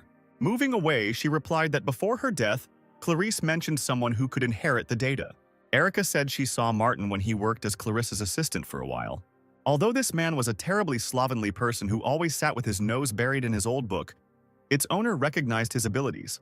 When Jane asked if they would go looking for this man, Erica nodded, replying that it would not be an easy journey. She said that the place where the man works is at the Center for Disease Control and Prevention and is located in the EU0 sector. After analyzing the distance to the final destination, Jane noted that it was very far. Erica said that distance wasn't their biggest problem. But with Sam with them, they would have a lot more trouble if they ventured into that sector. She explained that this area was a quarantine residential area. Therefore, it is one of the few areas where people live without feeling threatened. The three of them had been moving non-stop for some time now. The silence that followed was broken by Jane, who turned to Erica. She invited her to become friends. Jane said that people who spend a lot of time together and have common goals become friends. Erica replied that she didn't fully understand the concept of friendship. After her words, Jane realized that she had raised a difficult topic for other robots to understand and apologized. But to her surprise, Erica replied that although she wasn't sure if they would be good friends, she was willing to try. Jane was incredibly happy to have a new friend. She and Sam clapped their hands happily. Suddenly, something on the road caught Erica's attention. Someone ahead held out his hand to the side, hoping that a passing car would stop and the driver would kindly agree to give the fellow traveler a lift. Joe was incredibly happy to meet someone in such a remote place who could help her. She jumped and waved her arms from side to side, attracting attention. Taking a closer look, Jane asked if the girl standing in front of her was a robot. Erica nodded her head, replying that she too was a house robot. She scanned Joe and informed him that it was the latest model, which was released in March last year. To the girl's surprise, the car drove past her. When Jane asked why they didn't stop, Erica replied that they had too long a journey ahead of them and they shouldn't help other robots. She also said that she found the robot suspicious, if only because it did not obey the law that robots must wear only prescribed clothing based on their field of activity. Looking back sadly, Jane said that they could at least have known her story. Suddenly, something latched onto the back of their car. Sam and Jane watched what was happening in surprise. Grabbing the other end of the rope, Joe sat on their tail, shouting that in this cruel world, robots must help each other. She shouted all sorts of offensive things at Erica. When she was called a one-eyed, heartless creature, her patience ran out. Erica began to throw the car from side to side, hoping that the tail in Joe's face would finally come off. Sometime later, they stopped at a gas station, deciding to listen to Joe's story. Erica asked who she was and what she did. The girl introduced herself, saying that her name was Joe, but after today, they could call her Hitchhiker. After this, Erica continued her questioning, Asking who her master was and why she was walking around alone, Joe replied that she was looking for her master everywhere and wanted to ask them to give her a ride to the industrial zone in Sector F6. After opening the card, Erica apologized and said that they would not be able to fulfill this request. She explained that the sector she needed was to the west, and they were heading east, which meant they wouldn't be able to give Joe a lift. After finishing her explanation, Erica led Sam and Jane back to the car, no longer paying any attention to the girl who was left alone. Running up to them, Joe said that the sector they were heading to was under quarantine and asked the reason for such a risky decision, especially with an infected person on top of it. But Erica replied that they were not obligated to explain their actions to her. With a heavy sigh, Joe said that they didn't need to be so careful because robots couldn't lie anyway. Joe tried to find an explanation for Erica's cold attitude and suggested that she had been betrayed once, and that was why she was behaving this way now. Unable to bear it any longer, she turned around, telling the girl to be careful with her words, but she only laughed, saying that she had hit the mark, judging by that reaction. Afterwards, Joe said more seriously that they really shouldn't go into the quarantine zone because without proper preparation, they would be destroyed in a split second as soon as they stepped inside. Pointing at Sam, she said that there was a 100% chance that he would die first. A frightened Jane hugged her master, asking what this town was all about. Joe replied that she had passed by it about 17 days ago. She was not allowed to finish speaking until a military helicopter suddenly appeared. The pilot's objective was achieved and the infected was found. He began to descend, preparing to attack his target. Jane and Erica turned around in horror and also saw a helicopter approaching them. Joe just chuckled, saying that this was a great opportunity to show off her skills. Afterwards, she tossed her bag to Jane and said they could relax and watch the show. A moment later, everyone heard the warning to open fire. Joe stopped in front of the helicopter, saying that it wouldn't take her 10 minutes. After that, she activated her ability. The girl quickly clicked on the necessary system windows. Jane took a couple of seconds to prepare, after which she said that the synchronization was complete. Having penetrated the robot system, she managed to change the instructions. The indicator that marked Sam changed its color from red to green, indicating that the selected target did not pose any threat. Next, Joe gave the robot the order to self-destruct. A few seconds later, the military helicopter exploded from the inside. The friends standing nearby watched what was happening in surprise. The helicopter, engulfed in flames, was rapidly falling to the ground. After it hit the ground, there was a loud explosion. Joe walked up to the frozen Jane and Erica, asking how they liked this little performance. She said that they were very lucky to have met her, because without her help, they would not have even dreamed of getting into the quarantine area. Closing her eyes, Joe decided she should introduce herself properly. The next moment, she pointed to herself and said that she was the only robot with a pre-installed hacking module. Her performance was interrupted by Erica, who hit Joe on the head with a hammer. She said that they were near a gas station and that her thoughtless actions could cause it to explode. Joe looked at Erica in surprise and said that the gas station would have exploded anyway. She pointed to the site of the explosion, explaining that the flames were large and the wind was blowing from the northeast at 3 meters per second. Taking this into account, in 1 minute and 24 seconds the fire will spread and another explosion will occur, the radius of destruction of which will be about 2 meters. When Joe said that if they didn't leave immediately, things would be tough for them, Erica could hardly contain her anger towards her. A few seconds later, everyone got into the car and Erica began to move as far away from that place as possible. At the same time, Katarina reached the presidential palace. She walked with Greg through the long corridors to the president's office. But the man could not hide his poor condition as he followed the commander. Turning around, Katarina asked what was wrong with him that he looked so sick, but he replied that he was fine. Afterwards, he asked hesitantly if they were going to visit the president. The girl replied that they were and asked what was worrying him. Greg asked why he had been chosen to attend such an important event and not her chief secretary. She replied that Kevin was still writing reports for the main office, so he didn't have time for anything else. Afterwards, Katarina asked why Greg suddenly had such questions and suggested that he didn't like being there. But the man replied that everything was completely wrong. She smiled and advised him not to be so tense, because the president was a human being just like them. Suddenly, another person appeared on the way. The guy, being the president's chief security officer, immediately recognized Katarina and, saluting her, greeted her appropriately. Greg would have been surprised to see a young lad here and would have assumed he was a new recruit. But when he looked at his uniform, he noticed 2 stars sewn on it. After this, he followed Siegfried's example and also saluted him, which caused Katarina to look displeased. The next moment, she gave him a slap on the back of the head. The girl asked if he knew the basics of relationships between subordinates and superiors. Katarina said that as long as he was with her, he did not need to salute. Rubbing the bruised area, Greg apologized, saying that he was very nervous. Afterwards, the girl approached Siegfried, who was blocking their path, and asked him to move away. He bowed low, apologizing for his rudeness. Stepping aside, the guy asked permission to examine Katarina, because by order of the president, carrying weapons inside was strictly prohibited. After his words, she, without further ado, took off her weapon and threw it to Siegfried, who deftly caught her sword and pistol. She said that this was all she had on her and forbade anyone to touch her even with a finger. The girl also suggested that he didn't need to conduct a thorough check to make sure she didn't have any more hidden weapons, and the guy just nodded, confirming her thought. Afterwards, Greg followed her example and gave Siegfried his weapon.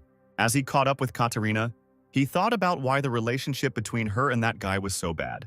Suddenly, she said that if Greg suddenly met Siegfried alone, he shouldn't salute. She said that their honor was at stake.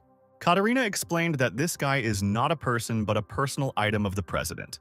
Greg was surprised to hear that he was the only robot to have been honored with an officer's rank. She said that Siegfried's true nature was the most destructive weapon, the strongest ever created in human history. He was a super soldier. Turning around, Greg couldn't believe that he had a chance to see the most legendary robot, about which there were many rumors.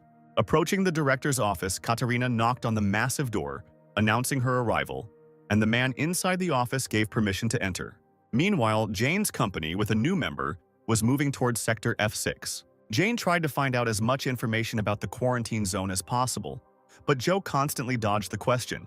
She justified this by saying that once they got the information they needed, Erica would immediately throw her out of the car. After Joe approached her, asking if her suspicions were true, Erica did not deny anything, saying that she was too suspicious.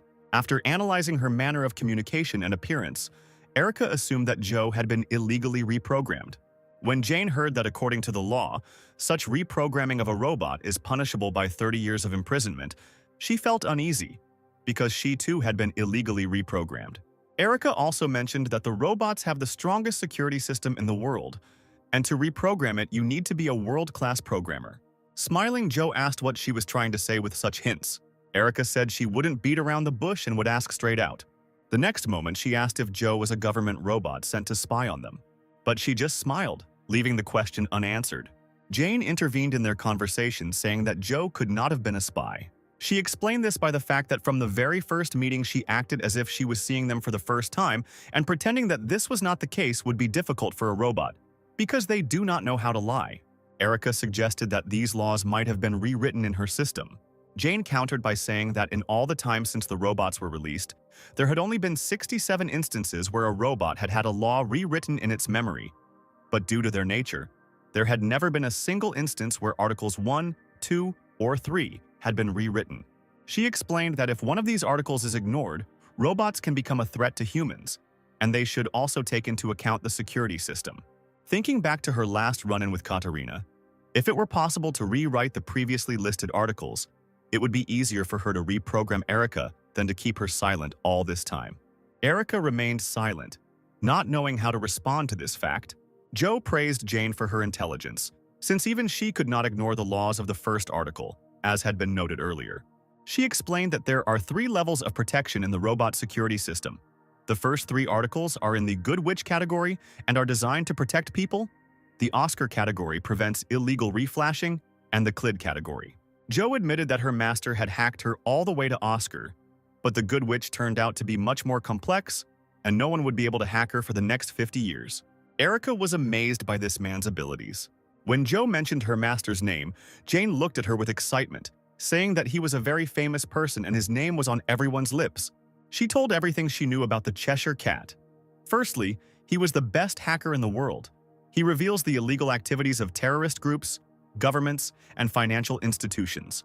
Touching Sam, Jane said that he was an ardent fan of this man, and if they managed to meet him one day, she asked if she could get an autograph. Joe replied that if they really managed to find him, they could ask for thousands of autographs. She admitted that she was not sure whether her owner was still alive or not.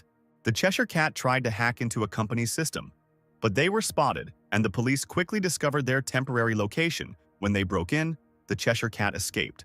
So all this time she was just looking for a way to kill time, doing what she wanted to do with the master while they were together. After listening to her, Jane asked what exactly she wanted to do. Smiling, Jo replied that she had always dreamed of breaking into the presidential palace. At the same time, Katerina and Greg were already in the director's office. The man was very excited. He did not even dream that the day would ever come when he would meet the president in person. Suddenly, the president spoke without turning around. From the report he had received, he knew that Katerina had failed to obtain the data on the cure. They had lost one of their best ships, and worst of all, she had used Mars without his permission. Then he asked how much impudence she had to request a personal audience after all that had been said. Katerina clenched her fists in tension. Taking a step forward, she said that they knew exactly what caused the data retrieval operation to fail. When she said that, due to the lack of information about the true nature of the robot's energy source, she was unable to handle the situation. The man smirked. Accepting this answer, he asked how Katerina would explain using Mars without permission. The girl explained that it was a situation in which they could not predict what exactly the infected Clarice could do with the data, which is why she acted as she saw fit to obtain the data and eliminate the threat. Turning around, the president asked if it was her order. He wondered since when did she consider herself his equal, if she believed she had enough power to use dangerous weapons on her own. Katerina replied that she only did what she thought was necessary in that situation. She explained this by the fact that the commander-in-chief must be flexible and take any action during the war, leading the people behind him. The man frowned at her after hearing her answer. The next moment, he asked her to come closer to him. Katerina complied with the request and took a few more steps forward. A few seconds later, she stopped in front of Bishop. For a few moments, he stood there, saying nothing. Then he suddenly pulled out a gun and pointed the barrel at Katerina's head. Seeing this scene, Greg began to seriously worry about his commander. Bishop shared that he had heard rumors that Katerina was getting rid of any of her subordinates who made excuses for their mistakes, after which he said that now she is becoming like them, trying to escape responsibility under various pretexts. The girl replied that she would accept any punishment for her actions. Katerina said she received her uniform 23 years ago, and until now she has never tried to escape responsibility for her actions. Afterwards, she explained that the real reason for today's meeting was not a pretext, which, if heard, would have caused him to ignore not only the fact that the operation had failed, but also the careless analysis of the data of other employees. She is here to accurately report the seriousness of the situation and its solution. Speaking about the solution to the problem that has arisen, Katerina mentioned a legion of super soldiers who answer only to the president. The commander asked Bishop to transfer some of the rights to command this unit to her. The man replied that she was too self-confident. He suggested that, believing that she had achieved her rank through her own efforts, Katerina considered herself an outstanding person. The man then released the safety catch, saying that the situation was actually completely different. It was he who gave her her current status and power. After checking her eyes again, Bishop said that there were many people who could replace her. After these words, he pulled the trigger and the sound of a shot was heard.